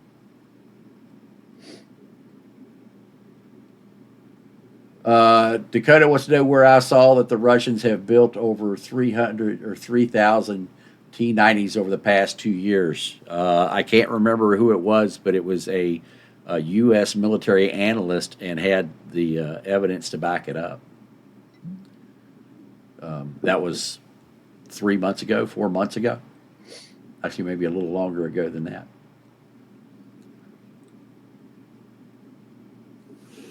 That's a lot of T-90s, and they're only been throwing away their old junk in the fighting in Ukraine. Yes, which is exactly. The question is, it seems strange, but would it be possible for Jeff and General Hodges to get into a written debate? I doubt that. We're not here to debate General Hodges. We're here to have him give us his opinion. Yeah, I think it was very interesting what he had to say. Yeah, be here Sunday. We should take it into account. Yeah. How can non-military Americans help in the war effort? Join the KLW World News Network, feed us information, and we'll share it with the world. That's the best way. Even if you can't do that, I think just sharing out all the stuff that we do. Yeah. All the podcasts, all the simulcasts, the videos, whatever. Just sharing that out with people, on your social media links or whatever, anything. I think that would be sufficient if you don't have the time to do the other stuff. Yeah, knowledge is power. Yeah. And we're fighting an uphill battle. I mean, we're skating uphill, or with ice skates on, with all this, because we all knew going into this that we're not going to make any friends. We're not going to be very popular. So, Jeff was telling what happens to people when you actually tell them what's going to happen. They throw you out. Billy Mitchell. Of course, Mitchell did something that I think he felt so outraged at the neglect of the United States Army Air Force that he accused some of the top brass of negligence that was causing deaths of pilots. And that's what I think got him put on trial. The leadership becomes very sensitive at the idea that they are, really blameworthy. I remember, there's been this effort to try to vindicate Admiral Kimmel in short. I think Admiral Kimmel's son is still alive and has been pushing for this. And I just don't see vindication for Admiral Kimmel, because why didn't he have submarines out patrolling looking for carriers? They knew the Japanese had First Air Fleet. They knew they could approach Pearl Harbor if they went through the gap in our air reconnaissance. Anybody could do the calculation that the Japanese did. Why didn't he do it? Why did he get caught by surprise? It's Kimmel's fault. I'm sorry. Even if Roosevelt didn't warn him, they were given a war warning. What was it, 10, 12 days before Pearl Harbor was attacked, that war with Japan was imminent? I mean, I'm sorry. I know all these people, Pearl Harbor was a conspiracy by Roosevelt. Yeah, well, whatever. But Kimmel should not have been surprised. It was his job not to be surprised. I'm sorry. And if you got somebody as smart as, Billy Mitchell, who predicts it exactly, what was General Short doing with all of his planes on the ground and no reconnaissance out? Yep. I'm sorry. Those guys, I don't believe in vindicating them. I appreciate that the son wants his father's good name restored. I don't think Admiral Kimmel's name should be restored. He had submarines. They should have been out looking for Japanese carriers. Yep. Sorry. All right, Jeff, we got a question for you. Where are all of the interviews you have had with Lude? They're on my website, jrnyquist.blog. If you go, you can scroll back. There's like 45, 6 years of things that I've written there. And if you go through past articles, you'll see interview with Luda Media. You'll find them there. I think the last one I did was several months ago. Last year, I think I did 3 or 4 with him. Going back, I started interviewing him in May of 2022 when he came up with the 57-minute tape recording of a military-civil meeting about World War III in the Guangdong province. Very interesting, transcript of that meetings were a number of translations from Mandarin into English took place. I think that was my first interview with them, talking about their mobilization when everybody thought Russia was going to defeat Ukraine. And then they only went halfway and they abandoned it when they saw Russia was not going to win. I think that's an important thing. And you can sort of, then if you go through all my articles, you can pick out the ones with him, or you can do a Google search. For some reason, the Google search engines don't like me. Well, so you tell the truth, Jeff. They do. They filter me out. I try to find my own stuff, and it's like, I know I wrote that. I know it's still on my site, but I can't find it with the Google search. Isn't that funny? So we had a question from Ada. When do you think the Venezuelan thing will kick off? I don't think it'll kick off before November the 7th.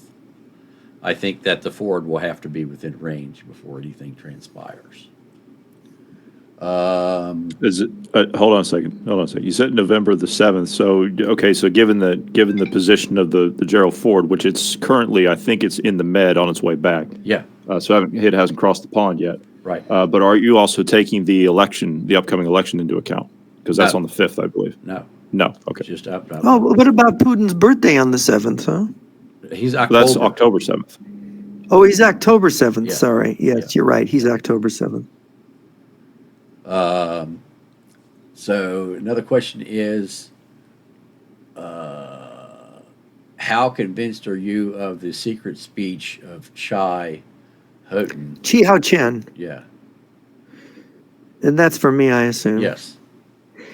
I didn't believe it at first when it was pointed out to me, but as I analyzed it, I found that Chi Hao Chen was saying things that Colonel Lunev had told me about China and Russia's strategy.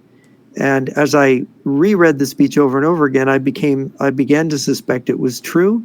And then I got a chance to meet one of the colonels in the Pentagon who translated the speech for the Pentagon. He was part of a team, and he told me that they identified apparently when you speak Mandarin, it has like a fingerprint and no two people speak it alike. And there's unique word choices, and they analyzed it, and it was indeed, this speech was given by Chiao Chen. It had his signature way of talking in it, so that it must have been a transcript of this talk that he had, must have been working from notes. And he, I had this conversation, I think it was 2019, I got introduced to him. And then for me, it was a slam dunk then. I had really strongly suspected it was true before then, but meeting him, I realized that indeed it was real. And of course, I don't know, these were the colonels that translated it. I don't know that our political authorities, the president, the White House, the top generals would credit it if it was like politically, we need to trade with China and that this can't be true. And the Chinese are just, this is just talk. It's just like the Billy Mitchell thing. But I think the Chiao Chen speech is real. And Jeff, what do you think of the speech? The Chiao Chen speech? Yeah. Johnny, what's your thoughts? Johnny. I think if you're to look at that speech, and I've read the transcript. Obviously, I've not listened to it because I don't speak Mandarin. But I read the transcript of it, and I keep a copy of it for anybody that wants it. But I think, given what they actually what they say in that speech, or what is said in that speech that was given to the top party cadres, I think that even if it's not true, I think you still have to consider it as a possibility. I mean, given what was said. If they actually intend to take over the lower 48 states, with the agreements you've talked about before, Jeff, with the Russians, where they get Alaska and Canada and China gets the lower 48, they intend to exterminate the native population of the United States. I'm not okay with that. I don't know anyone that would be. So, even if it was meant as disinformation, I do believe that we still have to take it seriously. Because there are people that think that way. They asked for my opinion also. And I think it's 100% true. And the reason I say that is because I have additional intelligence in addition to that speech, whereas that the property in the United States, the deeds to the land, have already been written up in China. They already have plans of not only taking over the United States, but who will own the land in the United States. Every square inch of the U.S. has already been divided up and determined who will own it. Additionally, China has a plan to shut down the United States and then bring their troops in 3 years later. And their plan is to turn off the grid in the United States, shut down all power generation, shut down all of the inverters, shut down all of the solar panels. They have went to the trouble to install shutdown systems inside of transformers, so that they can actually flip a switch, it will short out the transformer and catch it on fire. The Department of Homeland Security has identified some of these transformers and is rushing to replace those transformers. In fact, they went to a transformer manufacturer and said, you're going to make these transformers, you're going to make them for us, and you're going to start right now. They didn't give them the option of bidding on it. They went there and told them, you're going to do it. And we are watching those transformers being installed across the country. Additionally, we have the problem of the fact that the Chinese have already infiltrated into the SCADA system that controls the U.S. grid, which means that they can short things out, cut things off, and make an imbalance in the U.S. grid so as that it trips itself. And bringing the grid back online is not an easy thing to do. So if you look at the fact that the Chinese have already installed cutoff switches in solar panels, cutoff switches into inverters, cutoff switches into transformers, and these cutoff switches, they don't cut them off, they destroy the device. So you're talking about hundreds of thousands, if not millions of solar panels, hundreds of thousands, if not millions of inverters, and by far thousands of transformers that can be disabled, plus they can control the system that controls the interlocking of those power generation plants. Additionally, if you set off an EMP in space, it will destroy the GPS system. Well, how is that important to the electrical grid? That's how we do the timing. If we don't have GPS, you can't bring the grid back online. Our grid depends upon the internet, our grid depends upon SCADA systems, and our grid depends upon GPS timing. And if we're missing any of those three things, well, guess what? You don't have a grid. An EMP in space will remove all three of those. I'd like to point out I was not dodging the question. I do believe that that speech was authentic, by the Yes. way. So I do believe it was true. Additionally to what you just said, not only do the Chinese, they have all of those measures built into the electrical grid, the Russians also have mountains of malware in all of our other critical infrastructure, such as water treatment and other things like that. I mean, it's everywhere. And you've got people within the FBI now that are working 24/7 to try and get all that crap out of there. So it's been an ongoing thing for quite some time. Yeah, and of course, just to explain to people, Peter Pry and the EMP Commission, they determined that you'd have 80% of the population dead within a year if the power grid went down and it couldn't be brought back up again. So you talk about the Chinese invading 3 years after that, they're waiting for us to die off just by the fact that if you don't have electricity, the first thing that's going to happen is some people are going to die of thirst because without electric pumps, they can't get water out of the ground, drinking water. And whatever foul water they drink is going to kill them. And then you have the problem of food and food distribution, people starving. Lee, I'd like for you to tell, you did this a few weeks ago. Could you tell that story again about how you were having a conversation with someone on a military base and they were talking about how they had hardened all of their facility, but they didn't harden anything else? Yeah, I could do that. So no one was going to show up to work? One point before that, and that is that Jeff's number of 80% in 3 years, that's a whole lot better number than what the Department of Homeland Security put out, because the Department of Homeland Security said that 90% of the population would be dead in 90 days. And that's their latest calculation. And I know that because some of the senior people on red teams at Department of Homeland Security are actually on the KLW World News Network. And I didn't want to say it while the general was on here, but NATO didn't even know about some of the sites that we made them aware of, because I gave those sites to senior officials at NATO. They had no idea that those sites were even there. So, and when I asked why they didn't know that the sites were there, the senior official said, we're a defensive organization. It's not our responsibility to do all of this intel. So but I was shocked when he told me that. As far as the conversation with the senior official, I was asked, I was part of the nuclear task force for the EMP Commission. And one of the briefings that I had to do was here in San Antonio. And I had a colonel that I was briefing. And the colonel said, oh, yeah, we're hardening things here on the military base so as that we can survive an EMP. And I'm like, well, what do you mean, sir? How are you hardening things here on the base? Oh, well, we've got a hardened grid between the power generation facility and our base, so as that they can continue to make power at the generation facility and send that power to the base, so as that after an EMP, we can survive and we can operate because our base will be up. And I'm like, sir, I don't think you're understanding what an EMP would do. He says, what do you mean? We're going to have power. I said, well, who's going to get here? I said, it doesn't matter if the power generation plant is still capable of making power and delivering it to you.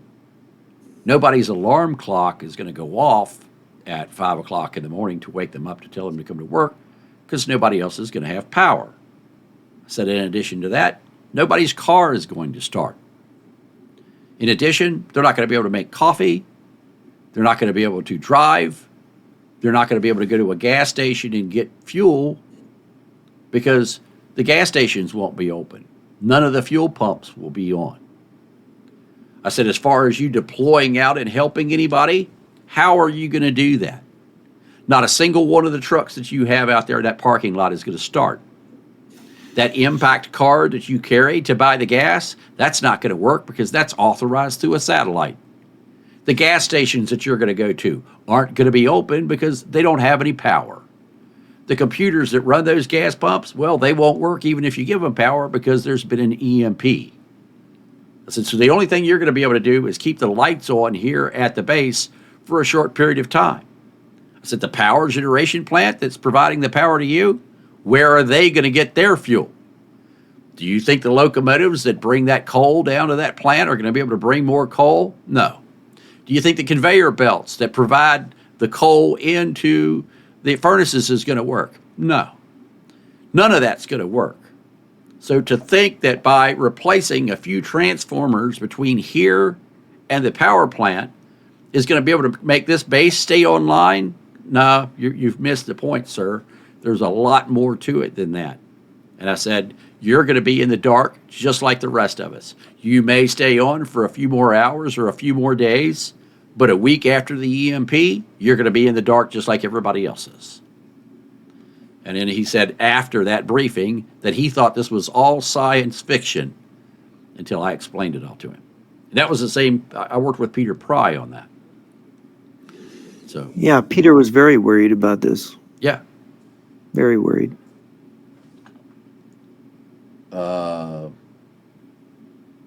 Let's see here. Let me check questions.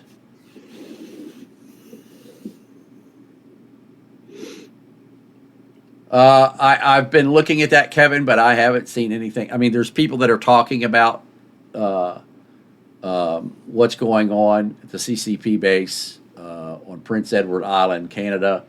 I haven't done a lot of research into it, but there's other people who are talking about it too. We'll look into it.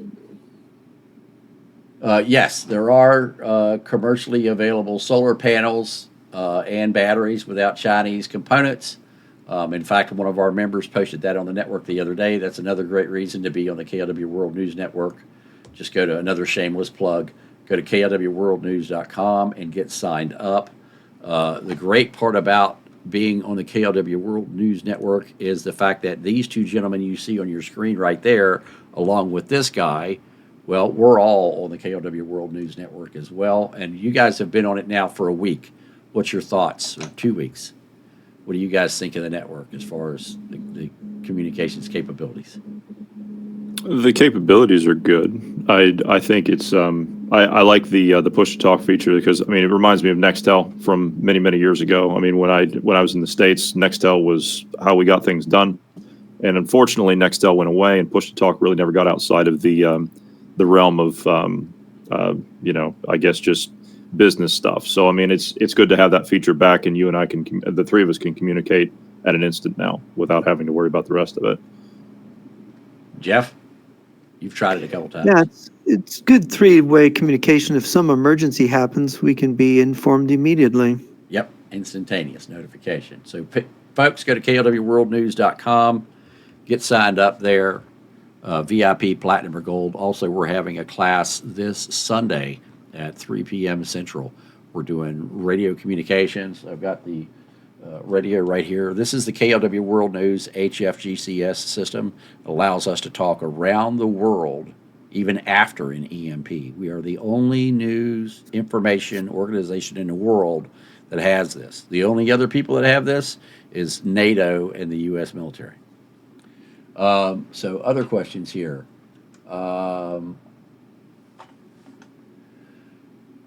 Let's see here. What do you think of the announcement that we're going back to nuclear weapons testing? I think it's a great thing. What do you guys think? I think it's long overdue. Yes, we need to do it. We need to get our nuclear arsenal, make sure that it works. Because if they cut our power off, we should just nuke them. Yeah. I would You're agree. gonna kill 90% of us by turning our power off. We're just gonna haul off and exterminate you. Well, I don't think that Trump is going to be able to denuclearize Russia and China. That's insane. Yeah. It can't happen. No. That's The only insane. way, there these ideas of peace and we're going to avoid nuclear war.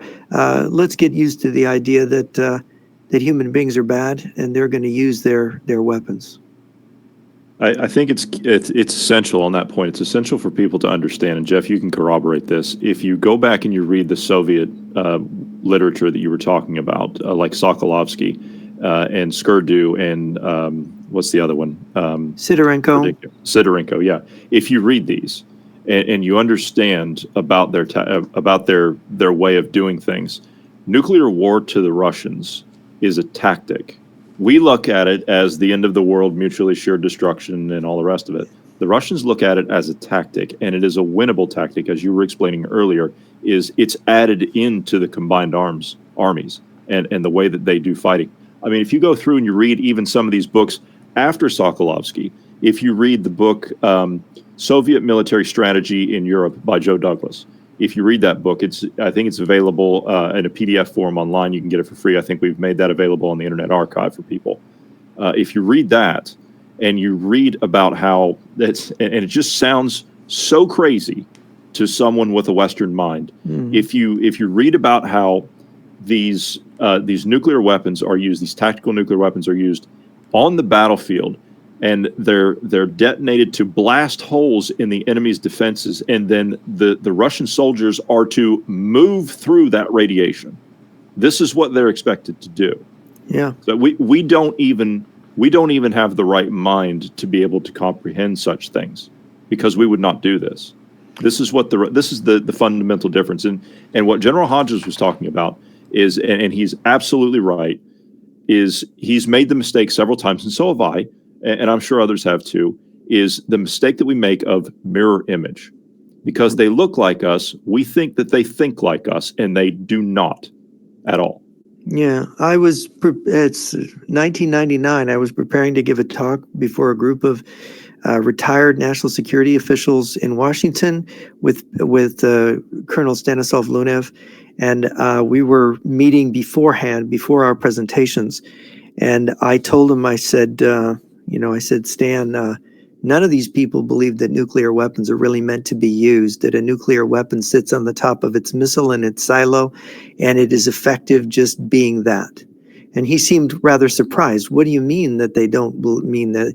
And I said, because they think the radiation will kill all the whales and the fishies. And he had this disgusted look on his face, like he couldn't understand that we didn't know how effective this weapon is, that some radiation that's going to kill so many animals and plants and cause some new deserts to arise was a problem. He couldn't understand that. And so he was extra tough on them when he told them, look, this is what we trained for in Russia, all arms nuclear world war. And we just don't have the right mindset to understand this. I agree with you. He says, when do you think the invasion will start by Russia? According to Russia, before the end of the year. So we'll see. We know that they've now set up to do calling up troops all year long. So they have the Russian draft not twice a year, but it's now all year, starting January the 1st. So, if you can call up troops 24 hours a day, 7 days a week, 365 days a year, and they've already called up, I think, close to 3 million troops in total, and they've called up troops internationally. So Russian troops who are no longer in Russia and are now in other countries, well, guess what? They're supposed to go back to Russia and fight for the motherland. I should also emphasize this thing that that by making these red lines since the beginning of the war, like if NATO helps Ukraine, we're going to go nuclear, we're going to do this. They have bluffed so many times. Their bluff has been called. They have been repeatedly. They have discredited themselves, which is quite unusual because Russia didn't used to do this. This was North Korea that used to do this, always threatened to destroy America, to unleash devastation on Seoul and so on. Now the Russians are doing this so that they literally are wearing us out. We don't believe anything they say anymore, but it's very useful because it is allowing them to mobilize and prepare for all-out war in the open, and nobody here believes it because, we've had 27 red lines. They had 27 red lines and we crossed all of them and they didn't attack us. So we no longer believe it. But now they're preparing openly, and this is what you do, Lee, is show how they're preparing. And nobody believes it because of the 27 red lines that they didn't react to. The Baltic states believe it. The Finnish believe it. The Swedish believe it. The Polish believe it. Yeah. But nobody behind those lines believes it. Yeah. Yeah.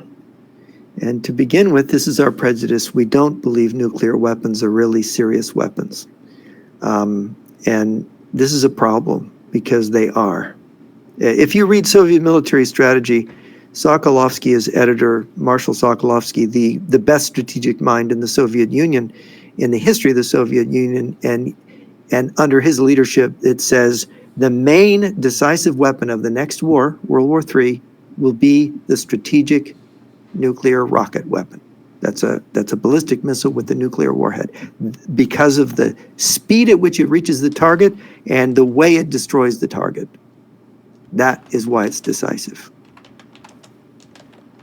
Somebody asked about the snowfall in the Baltics. It's actually November, December is when the first substantial snowfalls in the Baltics. Sorry, I had to pick these up. One sec. This? Oh, that's the book. Yeah, that's the Rand Corporation translation of the book. Yes, it is. Yeah, this is that one. There's also a second version of this by is it Harriet Fast Scott? Sorry if I got it. I think wrong. That's right. Yes. Okay. It's There's a second version of that. Yeah. Different translation. I would recommend this one though. Yeah. And then there's this one.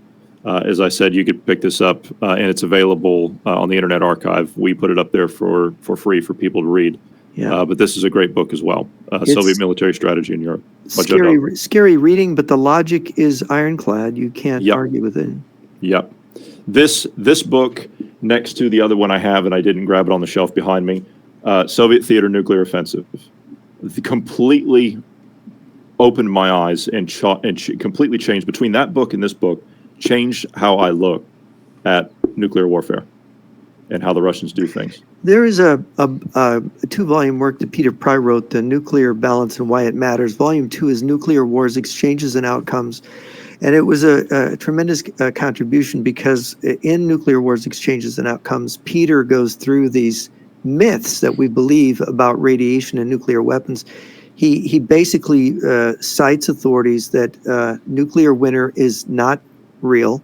You're not going to have a nuclear winter from a nuclear exchange. It's just plain wrong. It was a disinformation operation. We know from the SVR defector, Sergei Tretyakov. He gave that in his testimony in a book called Comrade J. We also know one of the scientists put out by the KGB to put up these false numbers for nuclear winter. He actually leaked to the West that this was a fabrication. The numbers come from the Soviet Union, by the way, and this is what Carl Sagan believed in this thing, the TTAP study famous, saying that nuclear winter was a real possibility. No, it's not. In fact, the U.S. government did a study, and no one even knows it's there. I read it years ago. They spent a lot of money. And in order to create nuclear winter, you would have to make a nuclear weapon as big as the Empire State Building. It would require more weapons-grade uranium than exists on Earth, and all the uranium mines untapped. You'd have to go to the moon to get the extra uranium. And then it would cost more than the sum of all the country's gross national product combined to pay for it. It's just not possible. And then you can break the Earth's crust and do it. But there's no nuclear winter. And as far as, On the Beach, everybody knows this stupid movie that made everybody think that, the radiation covers the Earth and kills everybody. No, it doesn't. Short-term fallout doesn't work that way. And we've already had more long-term fallout from the atomic bomb above-ground tests in the 40s and 50s than a full-blown hydrogen bomb war with 20,000 warheads in the Northern Hemisphere would produce. And we all survived it. That long-term fallout. So, there's just these myths. And Peter does a great job in his book, Nuclear Wars, Exchanges and Outcome, killing those myths. I'd like to point out another myth in terms of nuclear war. The Russians always like to point out that it's the West that's arming, the West that's the aggressor, it's NATO that's the aggressor. It's NATO that's going to nuke us. It's the U.S. and all this that are going to nuke us. I would pose this question to anyone that says that. Show me where in any of the NATO doctrines, people know what a doctrine is. It's a belief system, and we follow it to the letter. Show me in any NATO doctrine or the United States or any NATO country, show me where it says in any of our literature, in any of our doctrines, in any of our tactics, show me where it says that we base our strategy on a first strike basis. Show me where it says that. We don't. No, sir. We So don't. we've got a question. Do any of you know about the man who now runs the EMP task force after Peter Pry died, constantly pushes Russian propaganda? I haven't been a part of the EMP task force since before Peter Pry died. The last experience I had with the EMP task force was in 2021. Was the last time I was involved. So I haven't been involved. It's been 4 years. I knew the lady that immediately took it over, and I warned her about this guy, these two guys actually that were pro-Russian, that wanted to take it over, and she wanted to quit and let them have it. And I tried to argue her into staying. I had not kept up with it. I didn't realize she had quit, and that they're in charge. Well, that's a real disaster to have pro-Russian imbeciles running that, because they are imbeciles in my opinion. I debated I was this shocked. guy. When I went and did, I was involved. The way I got involved was I was part of Pulse Power for the U.S. Army, where we tested EMP effects on vehicles. And so I was part of Pulse Power at Fort Monmouth in New Jersey, and I worked on a variety of other projects that eventually got moved out to Yuma. And that's how I got in with it. And then I was also an advisor for strategic power for the U.S. Air Force and some of their projects to be able to handle and power their critical infrastructure. I'm talking megawatt size backup systems that are EMP proof. In fact, my EMP proof systems are EMP proof to greater than 110 dB of EMP. So I have the most resilient backup EMP systems on the planet. My systems, some of my systems were in greater than 150 dB of attenuation of an EMP. So, those numbers came from Dr. Arthur Bradley, who was basically my subject matter expert and was responsible for testing all of the systems that I designed. So after they had taken all of the money that was supposed to be coming to me and put it towards buying COVID masks, when my money dried up, that's when I left. So, but when I was part of it and was briefing people, I was in utter shock at the ignorance of the people who were involved, to think that they were going to be able to drive Ford pickup trucks and go to gas stations after an EMP event over the United States. I was like, how can you even believe that you're going to respond out into the community, out into the world in standard Ford pickup trucks? How can you think that you're going to be able to use your Exxon impact card? How do you think you're going to be able to pull into a gas station? You think you're going to go to a hotel? You think you're going to go to a drive-through? I was shocked to find that these guys didn't even have stocked up MREs. Imagine that. You're going to deploy out in the field after an EMP for 30 days at a time. They don't have their own fuel truck. That's it. They have a tank of gas in the truck. Where's your food coming from? Oh, we're going to get it when we're out there. Really? You're going to go through a McDonald's drive-through or stop by a Buc-ee's like they do now and pick up your food. You're going to get your fuel at Buc-ee's like you do now. You're going to use that Exxon credit card like you do now? Where are you going to sleep at night? Where's your DRASH, your deployable rapid assembly shelter? What are you going to live in? They don't even have that. I mean, I was absolutely blown away and shocked by their lack of understanding of what is going to transpire when there's a massive EMP event over the United States. Y'all's thoughts? I should clarify, because the question itself, the original Congressional Electromagnetic Pulse Commission, where Peter Pry served as the chief of staff, is no longer in operation. It was defunded and administratively dissolved, but Pry continued to work through a nonprofit EMP task force on national and homeland security, and the Secure the Grid Coalition, which includes a lot of these people that work with Peter. Cynthia Ayers, is my understanding, took over Peter's organization.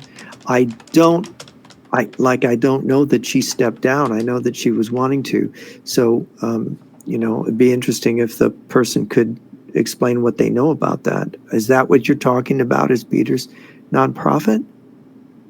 No, I think he's talking about the actual EMP commission. The official. Well, the EMP commission, it was dissolved years ago. Yeah, they dissolved all that stuff, and I think any proposal that's been taken. Go ahead. The EM commission is still United States Electromagnetic Pulse, EMP. The commission to assess the threats is still operational.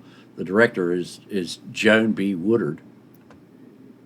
And that's not my understanding, that the original Electromagnetic Pulse Commission doesn't. Is that something new then? Well, this is what I'm looking at right here. Yeah. Well, is that what the current administration? Yes. Yeah, this is their current. It's my understanding. Right, it's my understanding that every time that Joanne Woodard is by EMP commissioner. Well, there's a number of the original Congressional the original one is gone. Commission is gone. It's gone. Yeah. And you've got the Secure the Grid Coalition. You've got Dr. William Graham, former chairman of the original EMP Commission. He runs the website, firstempcommission.org. And you've got the Cybersecurity and Infrastructure Security Agency, which is within the Department of Homeland Security. You've got a number of these groups and organizations. So it's kind of a question of which one he's talking about, because there's so many of them, it's kind of confusing. So I just wanted to clarify. I would like a clarification on that. It's my understanding that every time that an administration, not just singling one out, but every time an administration has been approached about measures to harden the grid or take any kind of steps to even begin the process to reinforce our grid, has been denied. It's been blocked. It was blocked in the Senate. The first bill was blocked by the Republican from Alaska, one of the senators from Alaska. Then it was blocked the second time. I think maybe there was a third attempt, but they can't get it through Congress, and it's not that expensive to harden the grid. No, it's not. And this people, to go to Lee's point about the ignorance, and we're talking about the ignorance of the people that are in the system, that are part of the response to an event like that. Can you imagine? I mean, if you look at something like Hurricane Katrina, okay, let's just take that as an example, all right, because everybody remembers that. If you look at Hurricane Katrina, FEMA, look at how they bungled that entire thing. It took them 2.5 weeks to find the Superdome, which is a structure that you can see from space with the naked eye. It took them 2.5 weeks to find that structure, and you're telling me that they're going to respond? This is our, the Federal Emergency Management Association, whatever they call themselves. Agency. You're telling me, agency, whatever, they're useless as far as I'm concerned. In 1989, I called FEMA up, and I had all their brochures and nuclear war. I said, well, what? I don't understand this plan for nuclear war. Oh, yeah. Well, and I lived in Southern California at the time, and they said, oh, yeah, everybody's going to go out to the Mojave Desert to camp. And I said, you got to be kidding. Well, how is this going to work? Well, it's not, we know it's not realistic. We don't really have a plan. And then I said, well, I noticed in your brochures, there's no biological warfare thing here. Oh, well, we don't have one for biological war. And I said, you do realize that more people could die, or as many in a biological attack as in a nuclear one. Yeah, but we don't have that, That's FEMA. That was FEMA in '89 when we were in the Cold War, before the collapse of the Soviet Union. So what do you think it is now when people are less alert than they were then? It's worse. Yeah, of course. It gets worse every year because Now, we live in a second reality. We live in a false reality of a fool's paradise. Excuse me. we talk about our. No, you're absolutely right. You talk about our ill preparedness for a grid down scenario. Are the Russians and the Chinese, are they prepared for something like that? More so than we are. Yeah. Oh yeah. I think that's important to point out to people is they're taking those steps and we're not. And they don't even care about their people as much as we supposedly do. They No, don't mind if we no. lose 10 million people. It don't matter. There were estimates done before a more sophisticated analysis. You go back to 1980 or thereabout, when there was a lot of concern about Russia's nuclear buildup and their supremacy, their strategic nuclear supremacy, or they were zeroing in on it back then before Reagan got elected. And you had estimates that Russia would lose several million to 11 million people, and the U.S. could lose the war by a preemptive nuclear first strike. These were not empty analysis. There were real people with brain power were looking at this back then. They're talking about David Pine, Pyne. Oh, I know David, and I've debated him. I was afraid that David would take over that nonprofit. That is who Cynthia had taken over after Peter's death, and I think she wanted to be done with it. But David is the quintessential Russian propagandist. He joined at one point. I think he got kicked out of the Committee on the Present Danger China. He was on there, and I would debate him on their little Signal account in front of people. And he was promoting abandoning Europe, abandoning Ukraine, and then finally he got so bold as, well, we need to abandon Taiwan too. At which time he was taken to task by the leaders of the Center Committee on the Present Danger China. When he throws Taiwan in there, then they booted him, huh? Well, they had a talking to him, but he was not deterrable. He would constantly chip away with this pro-Russian propaganda, and I debated him till I said, hey, he's not worth my time anymore, But what I heard was that he and a friend, they wanted to take over Peter's organization, and I knew Cynthia had taken it over. I talked to her about him, but yeah, no, he's incorrigible. I mean, I just can't, and he was claimed, at least, and maybe he was, to be the advisor to Ramaswamy, the Republican presidential candidate, that this was the advice he was giving to Ramaswamy, which is just scary to think that he could be Ramaswamy's, national security advisor if that guy ever fulfilled his presidential aspirations. But, David Pine is a hazard, as far as I'm concerned, in my opinion, in his geopolitical views. You can lump him together with, of course, people like Douglas McGregor and Scott Ritter and Tucker Carlson, people who completely discredit themselves every day, but nonetheless believed by millions and millions of people. For what reason, I can't understand. Come on, really? After seeing there's this, Larry, my friend Larry Johnson. yeah, He's sitting there next to oh no, Steven Seagal and Steven Scott Ritter. Seagal They're all and in Scott Moscow. Ritter.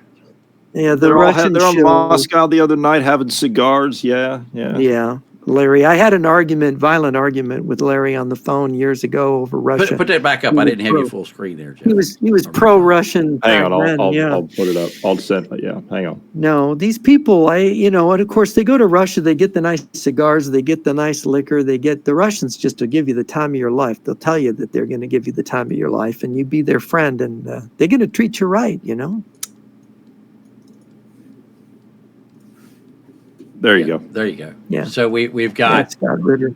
we've got a two-time convicted pedophile, Scott I Ritter. think he's just one time convicted. I think they let him off the first time. Nope, he's convicted twice. He's two? I've got the court records. Oh, Okay? wow. Yeah, I've done numerous newscasts about this guy. A convicted pedophile. Yeah, two-time convicted pedophile. And then here we have an accused rapist who left the United States because he had a pretty good idea he was going to get convicted of rape.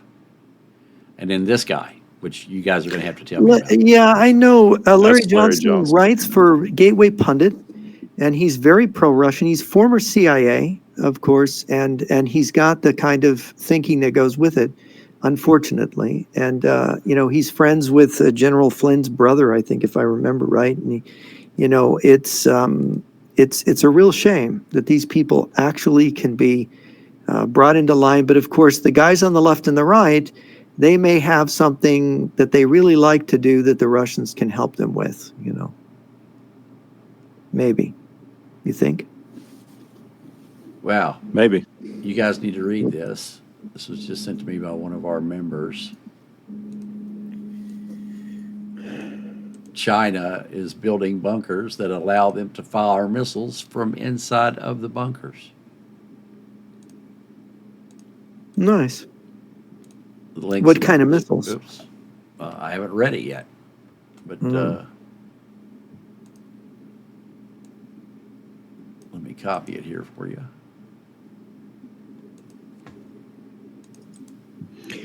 Yeah, that's another thing. This World War III preparation isn't just Russia. It's Russia, China, Yeah, Venezuela, they're one and the same. Iran. Yeah, they're all. It's the communist bloc. Nobody wants to use those words, by the way. You're a kook if you say communist or you say communist bloc. You're a real kook. Yeah, speaking of communist, I'm probably going to have Jimmy from Brooklyn on here as soon as I get done with you guys. And Oh, wow. if you guys would send me links to where I can find all of your shows that you did with Jimmy from Brooklyn, I have given Jimmy a channel on the KLW World News Network. And what I'm doing is any show that Jimmy has been on, I am uploading onto that channel, and I'm doing them chronographically. So if you guys would email me links to where you guys have all of those shows, because I know Already done. Both of you have It'll shows. take me a couple of hours because I've got thousands of articles, I think, or at least 1,000 articles I got to go through to find all the ones that have the Jimmy recording on I them. sent you the link to the thing, so you got just every one of them. It'll be labeled Jimmy from Brooklyn. Yeah, So yeah. you'll see. You got mine too, Johnny? Yeah. Oh, you Yeah. do? Yeah. Wow, Well, nice. not the ones with just you and Jimmy. I don't have those, but all the There's ones that about we've 20 done. of them. I think I could maybe send you the raw files. I do have the raw files. Okay. Yeah, if you've got them uploaded somewhere, I'll just download them and do Okay. them. But what I'm going to do is I'm going to play every single one of them. I'm starting in the beginning, so I haven't started putting them up yet because I want to make sure I do them in chronological order. And so I've got audio from 16 years ago, 17 years ago. Wow. From shows he did. So I've got all kinds of them. I've got over 70 shows right now, not including what you guys have. Wow. You Yeah, know, I this got is about interesting. 20 or so. Yeah. Looking at these images that you just sent over, whoever sent that in, I'm looking at Mark's in facilities like this. Yeah, I'm looking at facilities just like this that are out on the Pacific Rim that the Russians have built, where they have missile launchers right in the facility. This I was showing you earlier, Lee. That's got the double fence around it. The new facility they just put in. They park the actual the vehicles on the launchers down inside of that underground facility. Yep. And those missiles are pointed at Japan. Wow. Mm-hmm. Yep. Going to be interesting, folks. Going to be very interesting. All right, I think that is it for the questions. Let me check here again to make sure that we don't have any more.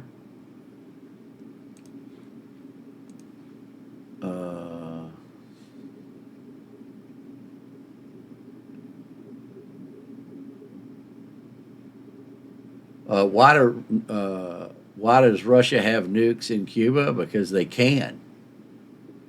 Is why Russia has nukes in Cuba. The Cubans have given the Russians authorization to have a military base there, a Navy base. And The Russian submarines that come in are carrying nuclear missiles, and the ships that come in are carrying hypersonic nuclear missiles. So that's why there are Russian nuclear I'd missiles. also like to point out that the Russians don't call Cuba, Cuba. They call it the Island of Liberty. Interesting.